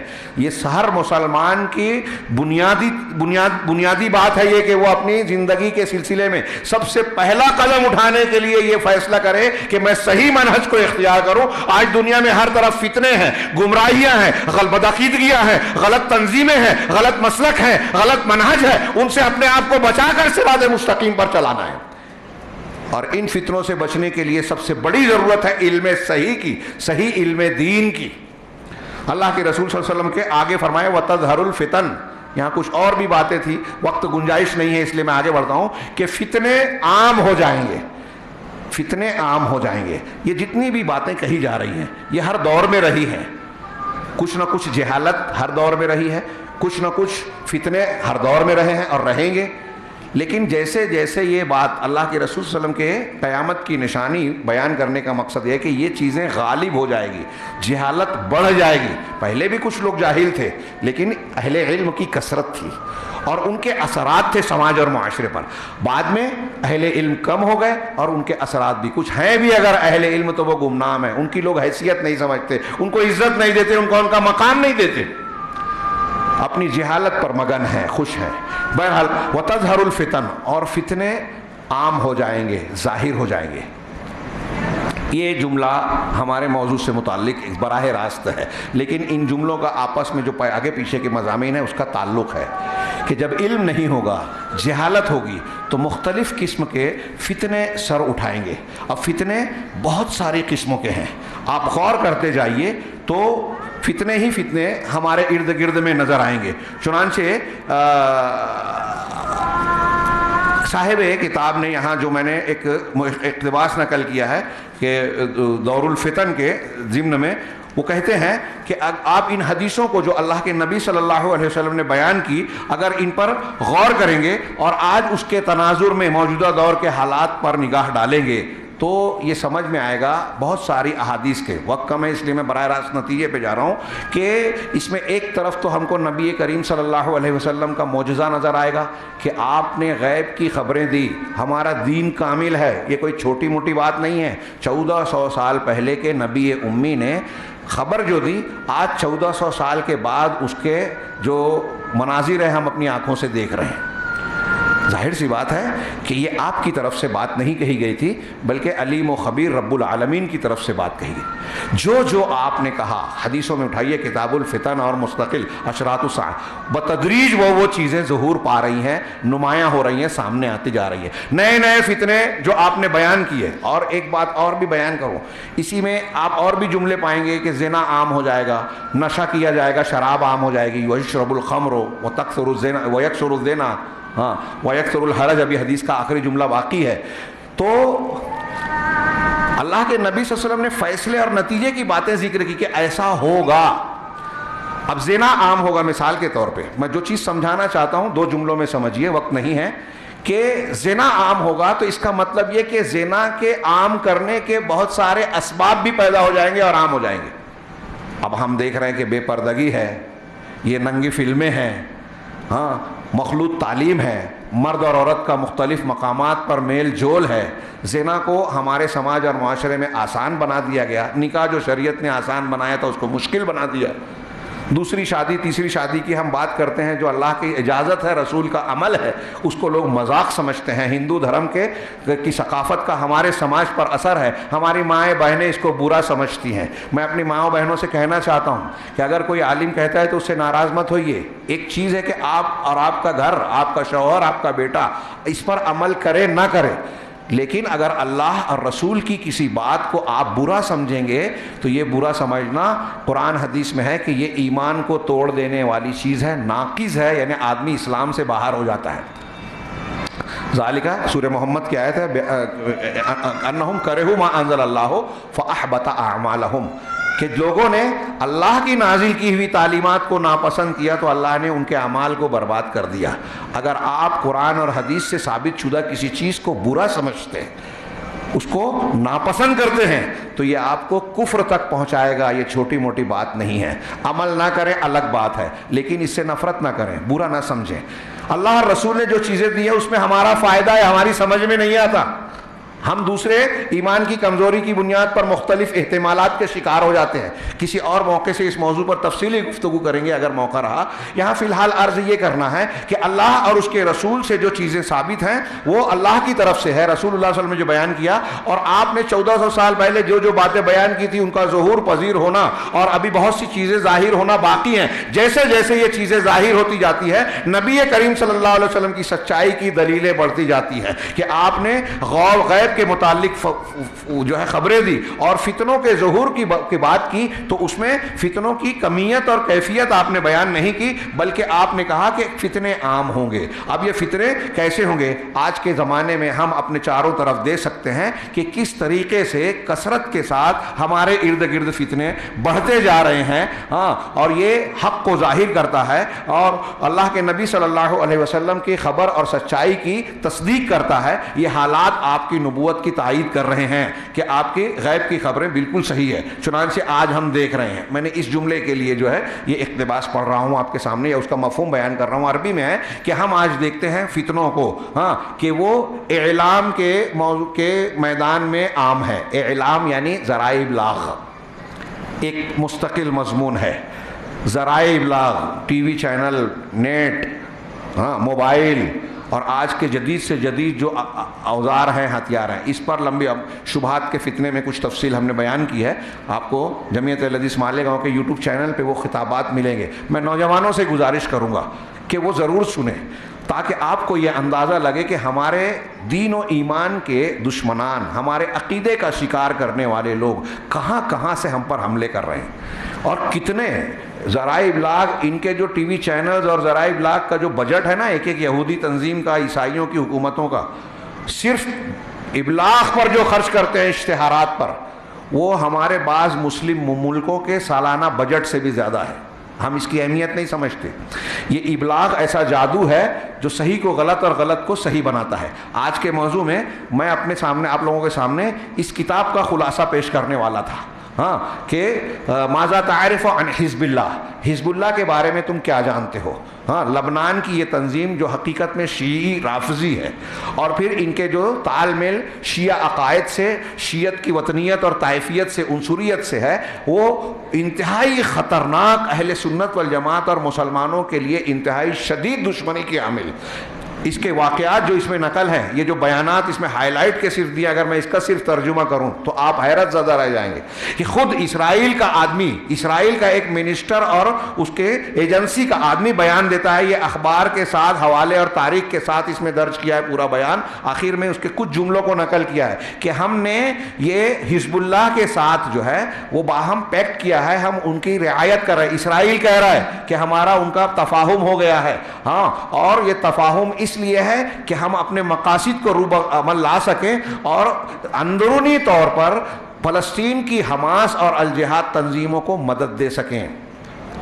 یہ داعش، اخوان المسلمین، ہاں، یہ حزب اللہ، ان کے عقائد، افکار، منہج آپ پڑھیں گے، ان کے حقائق کو جانیں گے تو حیرت زدہ ہو جائیں گے۔ آج میں اگر اسے بیان کروں، اس کتاب میں جو خبریں حوالوں کے ساتھ ہے، اس کے اخیر میں تصویروں کے ساتھ وثیقے ہیں، مطلب جس کو دستاویز کہیں گے، فوٹو کے ساتھ ایسے ایسے وثیقے اور دستاویز ہیں کہ آپ آج پڑھیں گے تو حیرت زدہ سمجھیں کہ مولانا جو ہے ایسی باتیں کہہ رہے ہیں جو قابل یقین نہیں ہے۔ ایران میں ابو لولو فیروز جو حضرت عمر کو قتل کرنے والا ہے، اس کے شاندار ہے، اس کا فوٹو ہے، گیٹ بنا ہوا ہے اس کی مزار کا، وہاں طواف ہوتا ہے اور وہاں ایک کتبہ لگا ہوا ہے، اللہ کی لعنت ہو جبت پر، اللہ کی لعنت ہو طاغوت پر، اللہ کی لعنت ہو نعسل پر۔ جبت سے مراد ابو بکر کو کہا انہوں نے، جبت بمانا شیطان، نعوذ باللہ، بت اور شیطان دونوں معنی ہوتا ہے، اور طاغوت پر یہ بھی شیطان کے معنی میں، یہ حضرت عمر بن خطاب مراد ہے۔ نعسل نر بجو اور بے وقوف آدمی کو کہتے ہیں، اس سے مراد حضرت عثمان غنی ہے۔ اس میں تصویریں دی گئی ہیں کہ یہ جو حزب اللہ کے لوگ ہیں یہ امریکہ اور اسرائیل کے لوگوں سے ملاقاتیں کر رہے ہیں، انہوں نے آپس میں حلیف ایک دوسرے سے معاہدہ کیا، اور ان کے حسن نصر اللہ حزب اللہ کا جو امیر تھا، جو عمل الشیعہ ایک تنظیم تھی لبنان میں، اس نے حزب اللہ کو جنم دیا، اپنے کوکھ سے نکالا 1982 میں، سیاسی میدان میں 1985 میں آئی، اور پھر اس کے بعد انہوں نے اپنے آپ کو چھپانے کے لیے پہلے اس کا عمل الشیعہ نام تھا، پھر اس کو عمل الاسلامیہ نام کر دیا، اور پھر یہ حزب اللہ کے نام سے ایک تنظیم بنائی تاکہ لوگوں کو یہ نہ لگے کہ یہ شیعیت کی تعلیم پر عمل کرنے والے اور اس کو فروغ دینے کی کوشش کرنے والے، ایرانی فکر کو آگے بڑھانے والے ہیں، اس لیے انہوں نے لوگوں کو دھوکہ دینے کی کوشش کی اور ذرائع ابلاغ کا استعمال کیا، تقیے کا استعمال کیا، جھوٹی بیان بازی کا استعمال کیا، اور یہ جو ابلاغ کا جو فتنہ اور فساد ہے، اس میں آپ کو ہم کو یہ بات معلوم ہونے چاہیے کہ امریکہ ہو اسرائیل ہو، اسے معلوم ہے کہ کون سی خبر نشر کریں گے تو مسلمان لوگ کس سے نفرت کریں گے اور کس سے محبت کریں گے، لہذا وہ ایسی خبریں نشر کرتے ہیں جس سے سچے مسلمانوں سے مسلمان نفرت کریں۔ سعودی عرب، کویت جو دین کی خدمات کر رہے ہیں، جو صحیح منہج پر قائم ہیں، جو حرمین کی خدمت کے خدمتگار ہیں، پوری دنیا میں قرآن بانٹ رہے ہیں، پوری دنیا میں تبلیغ کر رہے ہیں، پوری دنیا کے ہر ملک میں مساجد مدارس کو تعاون دیتے ہیں، وہاں ہر ملک کے بچے تعلیم حاصل کرتے ہیں دین کی، اور وہ اپنے خرچ پر ان کو بلاتے ہیں، بھیجتے ہیں، ان کے اخراجات برداشت کرتے ہیں۔ اس کے لیے ایک جملہ تعریف کا ہمارے یہاں نہیں نکلتا، آپ سوشل میڈیا پہ دوسرے میڈیا پہ دیکھیں، کیونکہ امریکہ اسرائیل نے اپنے ایجنڈے کے مطابق صورتحال ایسی بنائی ہے کہ سعودی عرب کو اپنا دوست ظاہر کرتے ہیں، اور کچھ معاملات میں ہے بھی، اور سعودی عرب کو مجبوری بھی ہے، لیکن اس کو دوست بناتے ہیں اور اس کی مخالفت کرتے ہیں، اس کی اندر سے کھوکھلا بنانے کی کوشش کرتے ہیں، سازشیں کرتے ہیں، ان کے اندر سے بیانات آتے ہیں کہ مکہ مدینہ پر حملہ کر دو، اور اس کے بالمقابل یہ یہود نصارہ، یہ جو شیعہ ہیں، گروہ ہیں، یہ جیسے مثال کے طور پہ یہ حزب اللہ، اس میں ثبوت پیش کیے گئے ہیں کہ عراق کی حکومت، سنی حکومت کو گرانے میں امریکہ کا ساتھ دیا حزب اللہ نے ایران کے ساتھ مل کر، افغانستان میں طالبان کی حکومت کو گرانے کے لیے ایران اور خمینی نے اور اس کے ان چیلے چاپڑوں نے جو ہے مدد دی، بحرین کی سنی حکومت کا تختہ پلٹنے کے لیے ان لوگوں نے کوششیں کی، یہ لوگ جو ہے ایران میں جو ہے مختلف قسم کی تدریبات اور جو ہے وہ مشقیں کرتے ہیں، ٹریننگ لیتے ہیں، اور مختلف ملکوں میں خاص طور سے عالم عرب اور عالم اسلام کو شیعہ وطن بنانے کی کوشش کرتے ہیں، اور داعش کو جنم دینے والی ہیلری کلنٹن کا بیان ہے کہ ہم لوگوں کو انہی لوگوں نے داعش بنانے میں مدد کی، اور ہم اس کے ذریعے سے اپنا کام نکالنا چاہتے ہیں، علاقے کو 3 حصوں میں بانٹ کر اس پر قبضہ کرنا چاہتے ہیں، عراق کو۔ ایسے ثبوت آ گئے، یمن میں حوثی انہی کے لوگ ہیں، ان کے ٹریننگ حاصل کرنے والے، ایران سے ہتھیار فراہم ہوتا ہے، حزب اللہ ساتھ دیتا ہے۔ حزب اللہ کا خواجہ حسن نصر اللہ کہتے ہیں کہ ہم کو اسرائیل کے سے کوئی مطلب نہیں، فلسطین کی آزادی سے کوئی مطلب نہیں، ان کے بیانات ہیں، لیکن ٹی وی چینل پر اخبارات کے بیانات میں یہ کہیں گے کہ ہم فلسطین کے لیے لڑ رہے ہیں، فلسطین کے لیے ہم ہیرو ہیں، آج تک فلسطینیوں کے لیے کوئی مخلص کوشش انہوں نے نہیں کی. اگر کہیں کہیں کوئی تھوڑا موڑا بم بھیجا یا کچھ اسرائیلیوں سے ان کی مٹبھیڑ ہوئی تو اس کے مقاصد بھی اس کتاب میں بیان کیے گئے کہ لوگوں کو دھوکہ دینے کے لیے یا اپنے مقاصد اور اپنی وطنیت اور شیعیت کی حفاظت کے لیے تھوڑا موڑا کچھ معاملہ کیا. ورنہ ان کی پوری کوششیں اہل سنت والجماعت شام میں، کویت میں، بحرین میں، مصر میں اور عراق میں ہر جگہ انہوں نے صرف سنیوں کو مارا ہے، اور ایران میں مسلسل سنیوں پر ظلم ہوتا ہے. یہ جو صحابہ کرام کو گالیاں دینے والے، قرآن کو، موجودہ قرآن جو ہمارے سامنے ہے اس کو یہ نہیں مانتے.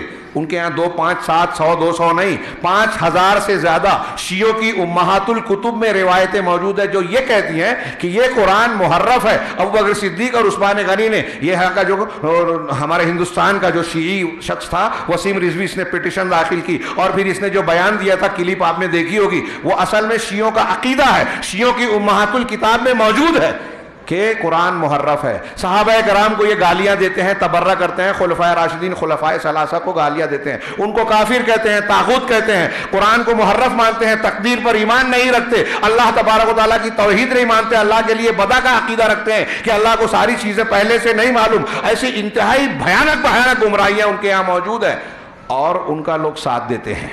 ہمارے ہاں لوگ میڈیا کے ساتھ دیتے ہیں. اخوان المسلمین اور فلسطین کی حماس، آپ دیکھیں کہ فلسطین کے سنی طبقات سعودی عرب کا شکریہ، ابھی جو موجودہ حالات گزرے، سعودی عرب کا شکریہ ادا کرتے ہیں اور کہتے ہیں کہ ہم سعودی عرب کا احسان کبھی نہیں بھولیں گے. لیکن حماس کا اسماعیل ہانیہ جو اسرائیل کے سامنے ہیرو بنتا ہے، اس کے بارے میں حقائق سامنے آئے کہ انہوں نے راکٹ مارے تھے اسرائیل جو ہے کیا نام ہے نیتن یاہو کے کہنے پر کہ آپ ماریں تاکہ میرا الیکشن کا معاملہ سیدھا ہو، میری حکومت خطرے میں ہے، میں حکومت بچاؤں، اگر آپ حملہ کرو گے تو پلٹ کے ہم حملہ کریں گے. جو لاشیں سنیوں کی بتائی گئی وہ غزہ اور فلسطین کا جو یروشلم القدس کے درمیان کا وہ حصہ ہے جہاں شیخ کیا نام ہے وہ شہر کا صلاح الدین ایوبی کے استاذ کے نام پر وہاں ایک لمبے عرصے سے 1948-49 سے کیس چلا رہا ہے وہاں کے مسلمانوں اور یہودیوں کے بیچ، جنہوں نے ان کی املاک پر قبضہ کیا تھا. تو ان لوگوں نے جھوٹے کاغذات بنا کر کورٹ میں پیش کیے کہ یہ ہماری زمین ہے یہودیوں نے، لیکن ان لوگوں نے دولت عثمانیہ کے زمانے کی ترکی سے جا کر اپنے کاغذات حاصل کیے اور بتایا کہ یہ زمین ہماری ہے. وہاں فساد چل رہا تھا، اس درمیان کئی مرتبہ فساد ہوا، مسلمان اور یہودی اس فساد میں کئی طرف سے مارے گئے، کئی مرتبہ ایمرجنسی اور کرفیو کا نفاذ ہوا. وہاں مرنے والے یہودیوں کی لاشوں کو نیتن یاہو نے جو ہے اخبار میں اور اس ٹی وی چینل پر دکھایا. ہمارے مسلمان خوش ہو جاتے ہیں. ٹھیک ہے، یہود کو اگر تکلیف پہنچتی ہے تو ہم کو خوشی ہوتی ہے کیونکہ وہ ظالم ہیں، لیکن اس بات میں ہم اندھے ہو کر یہودیوں کی مخالفت کا نام لے کر مسلمانوں کے دشمنوں کو دوست سمجھ لینا یہ کون سی عقل مندی ہے؟ یہ بہت بڑی بے وقوفی ہے اور یہی دنیا میں چل رہا ہے. یہی حزب اللہ ایران کی طرف سے ہو رہا ہے. بیان آتا ہے ہاں کہ ایران نے ابھی ہمارے یہاں آیا کہ سعودی عرب میں اذان پر پابندی لگ گئی. ابھی حقائق معلوم کیجئے تو کچھ اور ہیں. ایک جھوٹی خبر بھی آ جاتی ہے تو یہاں شور مچ جاتا ہے کہ اسلام خطرے میں ہے، اور ان کی طرف سے یہ خبر آ جاتی ہے کہ حوثیوں نے حرم پر جو ہے وہ میزائل داغا تھا، ہوا میں اس کو مار گرایا گیا. ہاں، مسلمانوں کو یہ نقصان پہنچایا. احواز جو ایران کا ایک قبضہ کیا ہوا سنی علاقہ ہے، وہاں کے مسلمانوں پر فلسطین کے مسلمانوں کی طرح انتہائی سنگین جرائم 1924 سے برتے جا رہے ہیں. انتہائی لمبے چوڑے معاملے میں قتل و غارت گری کا بازار گرم کیا گیا. وہاں سنیوں نے اگر کوئی تحریک چلائی تو ان کو جڑ سے اکھاڑ کر پھینک دیا، لوگوں کو غائب کر دیا گیا. اس علاقے کے لوگوں کو اپنے بچوں کے لیے ابو بکر، عمر اور عائشہ، حفصہ نام رکھنا منع ہے سنیوں کو.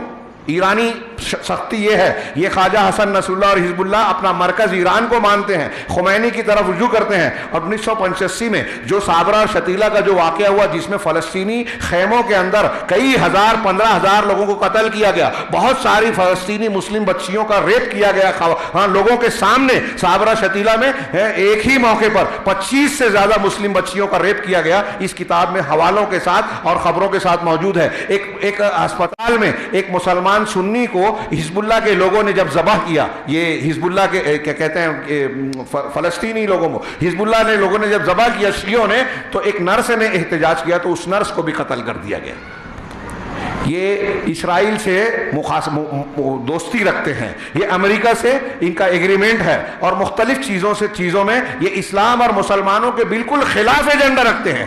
یہ کہتے ہیں کہ فلسطین کے مسلح فلسطینی مجاہدین جو اسرائیل کے خلاف ہے، ان مسلح لوگوں کو ہم جو ہے غیر مسلح کر دیں ہمارے مقاصد میں، یہ لیکن بیان دیتے ہیں کہ فلسطین کی تائید کر رہے ہیں۔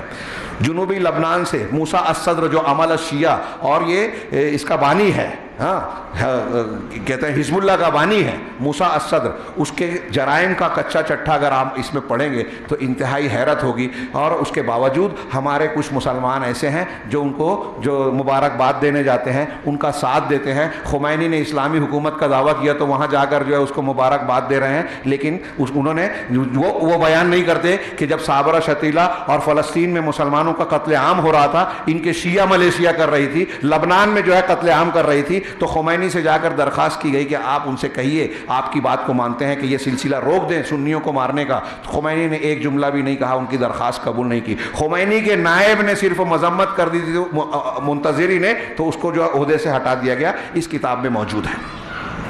شیخ صاحب کتاب نے آخر میں یہ بات کہی ہے کہ فلسطین کو فتح کیا تھا عمر بن خطاب رضی اللہ تعالیٰ عنہ نے، اور اب فلسطین کو آزاد کرنے والے وہ لوگ نہیں ہوں گے جو حضرت عمر کو گالیاں دیتے ہیں۔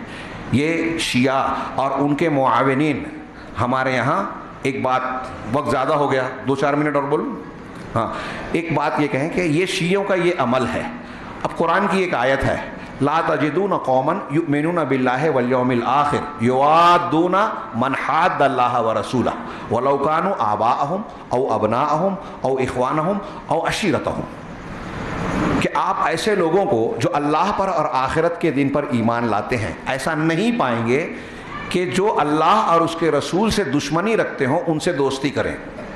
اللہ اور اس کے رسول کے دشمنوں سے دوستی مسلمان نہیں کر سکتا۔ یہ قرآن سورہ مجادلہ کی آیت ہے، دیکھ لیجئے۔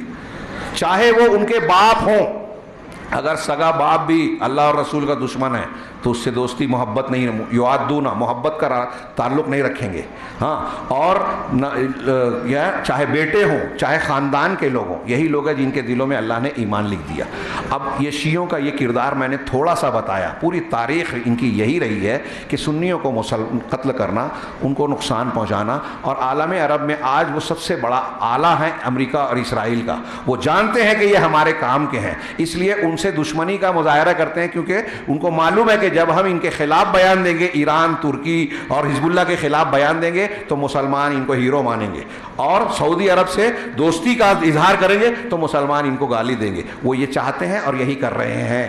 یہ اعلام کا فتنہ ہے، صحیح کو غلط، یہ تو صحیح غلط کو بتانا، پھر اس میں جو ہے فحاشی، بے حیائی اور دوسری چیزیں الگ ہیں، جھوٹ کو سچ اور سچ کو جھوٹ۔ اللہ کے رسول صلی اللہ علیہ وسلم کی یہ بھی حدیث ہے کہ ایک زمانہ لوگوں پر ایسا آئے گا کہ اس میں سچے کو جھوٹا مانا جائے گا، جھوٹوں کو سچا مانا جائے گا۔ میں وقت نہیں ہے اس لیے عربی نہیں پیش کر رہا ہوں۔ اور امانت دار کو خائن خائن قرار دیں گے، خیانت کرنے والے کو امانت دار مانیں گے، اور رویبضہ لوگ جو ہے بات کریں گے۔ صحابہ نے پوچھا یہ رویبضہ کیا ہے؟ تو کہا کہ عامت الناس، ہلکے پھلکے لوگ ہیں، وہ مسلمانوں کے بڑے بڑے معاملات میں گفتگو کریں گے۔ آج آپ دیکھیے کہ جس کو کچھ بھی علم نہیں ہوتا وہ ہوٹل پر بیٹھ کر عالمی سیاست پر گفتگو کرتا ہے، مسلمان حکمرانوں اور علماء کے قلعے نکالتا ہے، تنقیدیں کرتا ہے۔ یہ اللہ کے نبی صلی اللہ علیہ وسلم کی یہ بھی پیشین گوئی ہے، یہ فتنہ ہے۔ تو اعلام کا یہ جو فتنہ ہے، اس کتاب میں ایک عنوان قائم کیا گیا ہے کہ لوگ ان سے دھوکہ کیوں کھاتے ہیں۔ اب میں نے شیعوں کا کردار بتایا، ایک چیز کی طرف اشارہ کروں کہ ان شیعوں سے حماس کی دوستی ہے، اخوان المسلمین کی دوستی ہے۔ ہمارے ہندوستان میں جماعت اسلامی والے ان سے رفاقت اور ان کا دفاع کرتے رہتے ہیں۔ نام لے کر میں کہہ رہا ہوں، اشارے میں نہیں کہہ رہا ہوں۔ بہت سے لوگوں کو برا لگتا ہے، لیکن میں اکثر کہتا ہوں یہ بات کہ آپ ٹھیک ہے، آپ کو برا لگ رہا ہے تھوڑی دیر کے لیے، آپ میرے تعلق سے جو بھی جذبات، لیکن سوچئے کہ اگر میری بات صحیح ہے تو میری بات آپ کو ماننا چاہیے، غور کرنا چاہیے کہ آپ کس کا ساتھ دے رہے ہیں۔ شیعوں کے میں نے کچھ عقیدے بتائے، ان کے اعمال اگر آپ یہ دستاویزات وغیرہ دیکھیں، تصویریں دیکھیں، کتابیں پڑھیں، خمینی کی کتاب، ان کے بیانات انٹرنیٹ پر آج موجود ہے۔ یہ کہہ رہے ہیں کہ ہم اسرائیل کے خلاف نہیں جائیں گے۔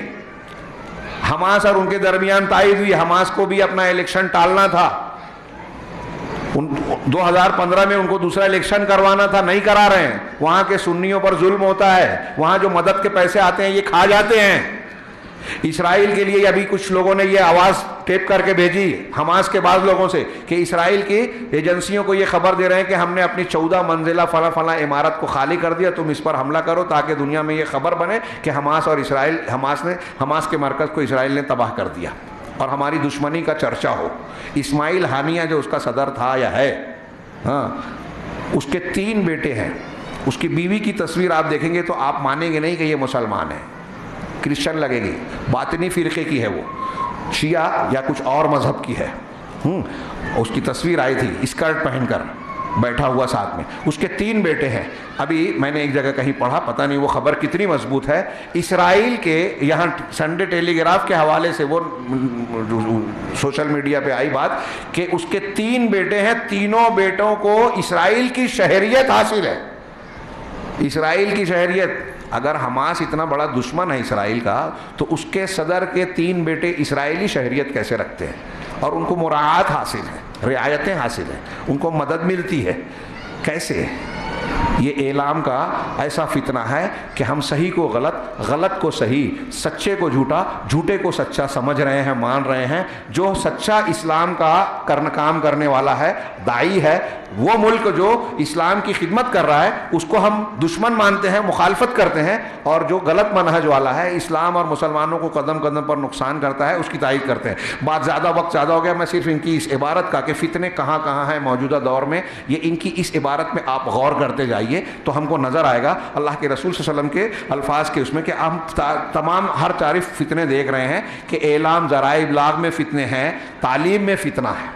ہمارے اسکولوں میں, مدارس میں آج جو تعلیم دی جا رہی ہے, شرکیہ, کفریہ, الہاد اور بے دینی والی, ذہن کو خراب کرنے والی, اس راستے سے بھی کتنی محنت کر کے, ابھی ہمارا درس تعلیم کے موضوع پر ہی چل رہا ہے کہ مسلمانوں کے تعلیمی نظام کو یا مسلمانوں کے بچوں کو غیر اسلامی تعلیمی نظام سے جوڑا جائے, جس سے وہ دکھنے میں نسلی اعتبار سے مسلمان خاندان کی تو رہیں لیکن دماغ میں, فکر میں, عقیدے میں مسلمان نہ رہ جائیں. ایسی پوری جو ہے بہت گہری منصوبہ بندی, آپ اس کی تفصیلات پڑھیں. تیونس میں جو مسلمانوں کی یونیورسٹی ہے, وہاں کے نصاب تعلیم کے مواد کو آپ دیکھیں گے تو کوئی لگے گا نہیں کہ کسی مسلمان ادارے کا یہ جو مواد ہو سکتا ہے. ایسی اور بھی تفصیلات ہیں. والاقتصاد, اس طرح اقتصادیات فتنوں کا شکار ہے, یعنی معیشت. آج معیشت میں اگر ہم ہندوستان میں رہتے ہیں, سوچتے ہیں کہ سودی کاروبار اور حرام سے بچ جائیں, بہت مشکل نظر آتا ہے, بہت مشکل. ایسے اقتصادیات کو ناجائز طریقوں سے نئی نئی اسکیمیں آتی ہیں, مسلمان کو رجھایا جاتا ہے کہ یہ آپ کے لیے ایسی ایسی اسکیم ہے, اس میں پیسہ لگائیے, یہ کیا جائے گا. ہاں, اور اس میں اگر آپ مخالفت کرتے ہیں, اسٹاک ایکسچینج کا ایک پوری دنیا میں جو ہے ایک ڈرامہ اور اسٹیج تیار کیا گیا ہے. کروڑوں کا لین دین ہوتا ہے اور جو لین دین اسٹاک مارکیٹ میں ہوتا ہے شیئرز کا, اس سے ایک سوئی نہیں بنتی, اور کہتے ہیں کہ ہم تجارت میں مشارکت کر رہے ہیں. اور بھی اس کی تفصیلات. تو اقتصادیات کے راستے سے بھی ہر طرف فتنے ہیں. آج اچھے اچھے مسلمانوں کو آپ دیکھیں گے کہ حرام روزی سے, حرام کھانے پینے اور کاروبار سے وہ بچ نہیں پاتے. اسی طریقے سے سیاست بھی کتنے شدید فتنوں کی گھری ہوئی ہے طوائف تماش بینوں میں. سیاست کا معنی آپ یہ سمجھتے ہیں لوگ کہ اگر نیک آدمی ہے تو وہ سیاست کو جانتا ہی نہیں ہے. صحابہ کرام کے زمانے میں قرآن کا علم رکھنے والا, دین کے احکامات کو جاننے والے کو گورنر بنا دیا جاتا تھا. آج ہمارے یہاں لوگ بولیں گے ارے وہ تو مولوی ہے, اس کو کیا دنیا داری سمجھے گی. سیاست میں تو اتھل پتھل, چال بازی, چالاکی, مکاری کی ضرورت پیش آتی ہے, ہر طرح کی برائی. اور سیاسی کامیابی کے لیے لوگوں کی جان مال سے کھیلنا عام سی بات ہو گئی ہے. ابھی اسرائیل اور حماس کھیل رہے ہیں سیاسی مقاصد کے تحت لوگوں کی جان مال سے. ہمارے یہاں کھیلا جا رہا ہے کہ ویکسین اور اس کے بارے میں جو سیاست ہو رہی ہے, ہم دیکھ رہے ہیں کہ بیماری پھیلائی جاتی ہے, مشہور کی جاتی ہے, اور لوگوں سے جو ہے پیسہ کمانا ہے. تو مالی اعتبار سے فائدہ حاصل کرنے, اقتدار پر قائم رہنے کے لیے اپنے تعلقات استوار کرنے, ان تمام چیزوں کا ایک دوسرے سے تعلق قائم کر کے سیاست چلانا مقصود ہے. کہ کچھ لوگوں کو آج کیسی مہنگائی بڑھ رہی ہے ہندوستان میں, ہر چیز کی قیمت میں اضافہ ہوتا جا رہا ہے, عام آدمی کی کمائی آمدنی نہیں بڑھ رہی ہے اور قیمتیں بڑھتی جا رہی ہے. یہ بھی اللہ کا عذاب ہے, یہ بھی فتنہ ہے کہ اس میں پریشان ہو کر آپ اسی میں مشغول رہیں, دین کے لیے, قوم کے لیے, ترقی کے لیے کوئی چیز سوچ نہ سکیں, کوئی تعمیری منصوبے پر عمل نہ کر سکیں. آپ پیٹ کے معاملے میں پریشان ہو جائیں, اوور ڈیوٹی کریں, اپنے بچوں کے پیٹ بھرنے کے لیے پریشان ہو جائیں اور آپ کو یہ فرصت ہی نہ ملے کہ دیکھ سکے کہ ہمارے خلاف کون سازش کر رہا ہے, کون سے منصوبے چل رہے ہیں. تو مخصوص سیٹوں کی جیبیں بھری جا رہی ہے اور لوگوں کو مرنے پر مجبور کیا جا رہا ہے. لوگ بیماریوں سے مر رہے ہیں, کورونا سے مر رہے ہیں, بلیک فنگس سے, وائٹ فنگس سے اور دوسری بیماریوں سے. آکسیجن کی قلت کا شکار ہے. کسان جو ہے وہ لمبی مدت سے جو ہے ہڑتال پر بیٹھے ہوئے ہیں ظالمانہ قانون کو واپس لینے کا مطالبہ لے کر. کوئی سنوائی نہیں ہے, سب فتنے اور عذاب ہیں. یہ اقتصادیات اور والعلاقات الدولیہ, عالمی تعلقات, یہ بھی فتنہ ہے. ہم یہاں سے بیٹھ کر کہتے ہیں سعودی عرب یہ نہیں کر رہا ہے, وہ نہیں کر رہا ہے, لیکن عالمی سطح پر اس کو کیا کیا پریشانیاں اور مصیبتیں کھڑی کی جاتی ہیں, یہ ہم کو آپ کو اندازہ نہیں ہے. دور کی بات چھوڑیے, پہلے یہ جو شیعہ رافضی اور ان کے پالے ہوئے ٹولے منافقین کے ہمارے درمیان ہیں تحریکی, وہ ہمارے گھروں میں گھس کر بم دھماکے کرتے ہیں, بہت ساری ایسی حرکتیں کرتے ہیں جس سے ان کی اپنی سماجی اور سیاسی حیثیت جو ہے وہ داؤ پر لگ جاتی ہے. ہاں, اس میں تصویریں دی ہیں مختلف مراکز پر کہ الخبر کی مسجدوں میں اور مقامات پر بم دھماکے کرنے والے کون کون تھے. شیعہ, حزب اللہ اور ایران کے لوگ تھے. اس میں سے کئی لوگ پکڑے گئے, کنہیں کی کچھ کی گرفتاریاں باہر ہوئی سعودی عرب کے باہر. اسی طریقے سے مسلمانوں کا کمزور بنایا جانا, ان کی بے عزتی کرنا, ان کی کوئی حیثیت نہیں ہے. کتنے ممالک ہیں مسلمانوں کے, ہندوستان میں کتنی تعداد ہے مسلمانوں کی, لیکن آج ہماری کیا حیثیت ہے؟ ہاں, کوئی اوقات نہیں, کوئی حیثیت نہیں. ہمارے خلاف اگر کوئی ظلم کیا جاتا ہے تو چیخ چلا کر خاموش ہو جاتے ہیں, لیکن کوئی سنوائی نہیں ہوتی. اسی طریقے سے ان کی مسجدوں کو جلا دینا, مسجدوں کو تباہ کر دینا اور جھوٹے کیس بنا کر جھوٹے فیصلے کر کے, جیسے بابری مسجد کا معاملہ ہوا ہم جانتے ہیں. اسی طرح مسلمانوں کی عزتوں کو جو ہے حلال سمجھ لینا, مسلمانوں کی عزتوں کو پامال کرنا, ان کا خون بہانا, جان سے مار دینا, ہاں, انہیں ان کی زمینوں سے بے دخل کر دینا. اسی طریقے سے جو ہم دیکھتے ہیں عورتوں کا فتنہ اور ان کی کثرت اور ان کا اللہ تبارک و تعالیٰ کی شریعت کی مخالفت کرنا, بے پردگی, اختلاط, زنا اور دوسری ساری برائیاں, آج ان کو جو ہے سامان فروخت بنا دیا گیا ہے, بازار کی زینت بنا دیا گیا ہے. فیشن شو میں وہ استعمال ہو رہی ہیں, کپڑا بیچنے کے لیے وہ استعمال ہو رہی ہے. حد تو یہ ہے کہ مردوں کے استعمال کی چیزوں کے اشتہار میں بھی عورتوں کو استعمال کیا جاتا ہے اور اسے وہ سمجھتی ہیں کہ بڑے فخر کی بات ہے, حالانکہ ان کا استحصال ہو رہا ہے. اسی طریقے سے علم کا فتنہ ہے.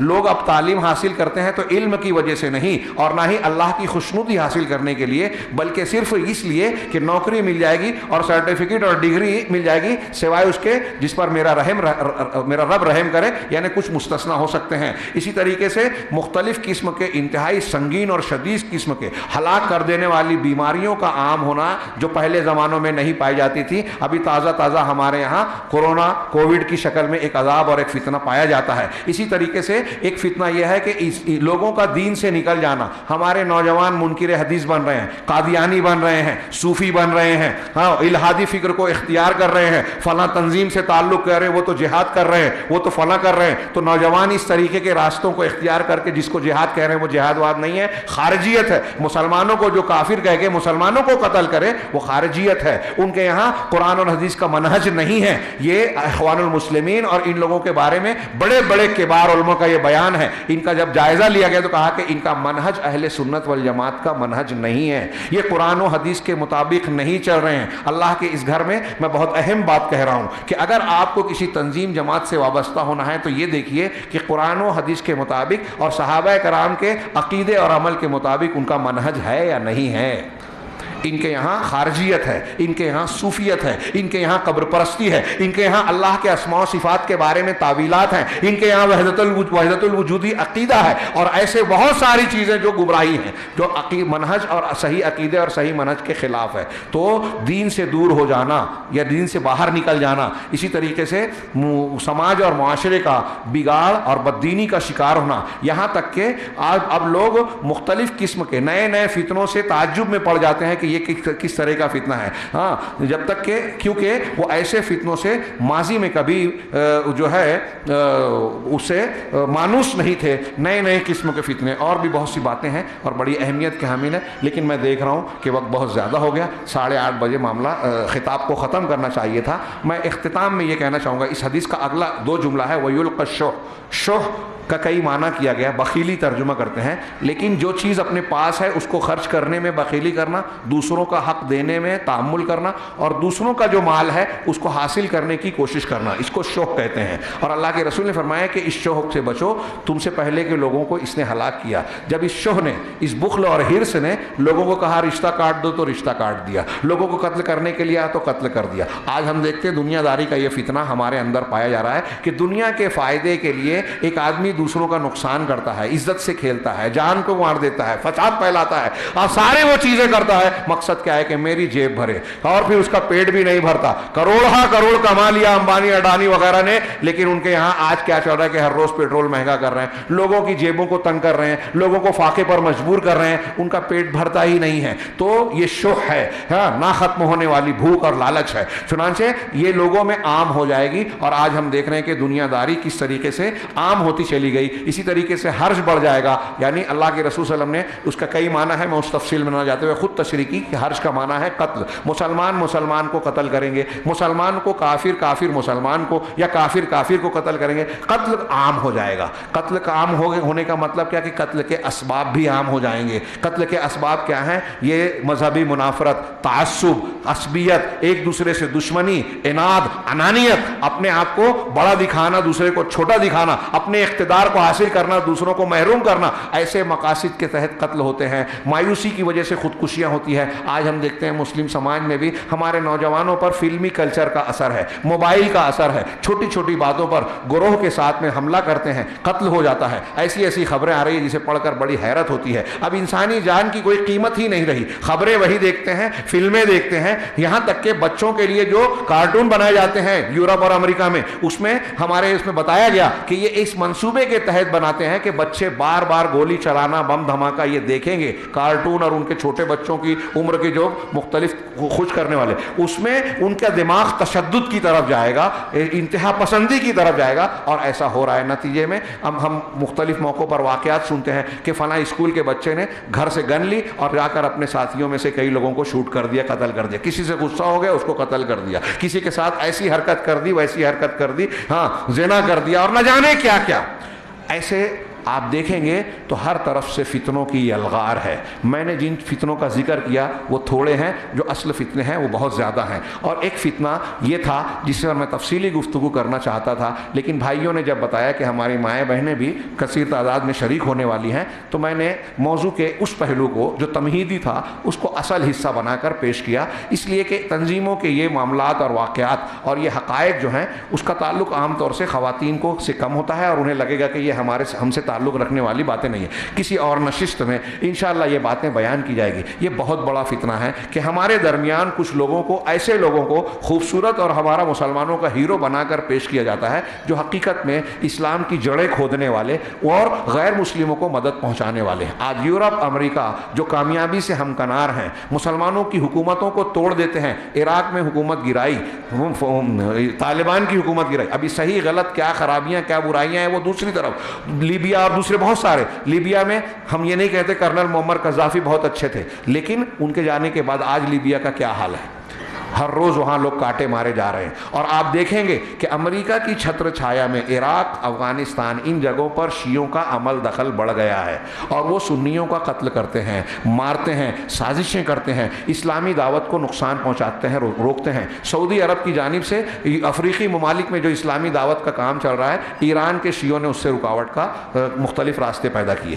ہم اسی بات پر اکتفا کرتے ہیں، اور یہ میں آپ لوگوں سے گزارش کروں گا کہ یہ فتنوں سے متعلق جو موضوع ہے بڑا وسیع ہے، ہم کو اس سلسلے میں ہوشیار رہنا چاہیے۔ قرآن حدیث کی روشنی میں اہل علم سے تعلق قائم کر کے ہمارے جمعہ کے خطبے دروس کا اہتمام کرنا چاہیے، اور ہم اپنے لیے ہی نہیں اپنے بچوں کے لیے بھی صحیح دینی تعلیم کا انتظام کریں۔ یہ ہمارے بچوں اور نسلوں کی حفاظت کے لیے، دنیا اور آخرت کی کامیابی کے لیے انتہائی ضروری ہے۔ اور سب سے قیمتی ہم ان کو سبق پڑھائیں کہ سب سے قیمتی نعمت اسلام ہے، عقیدہ توحید ہے، اس پر مریں گے تو کامیابی ملے گی، ورنہ نہیں۔ اللہ تعالی ہمیں خیر کی توفیق عطا فرمائے، دین کو صحیح طریقے سے سمجھ کر اس پر عمل کرنے کی توفیق دے، اور اس کی برکت سے دنیا اور آخرت کے ہر فتنے، ہر عذاب سے محفوظ بنائے۔ وآخر دعوانا ان الحمد للہ رب العالمین، وصلی اللہ علی نبینا محمد۔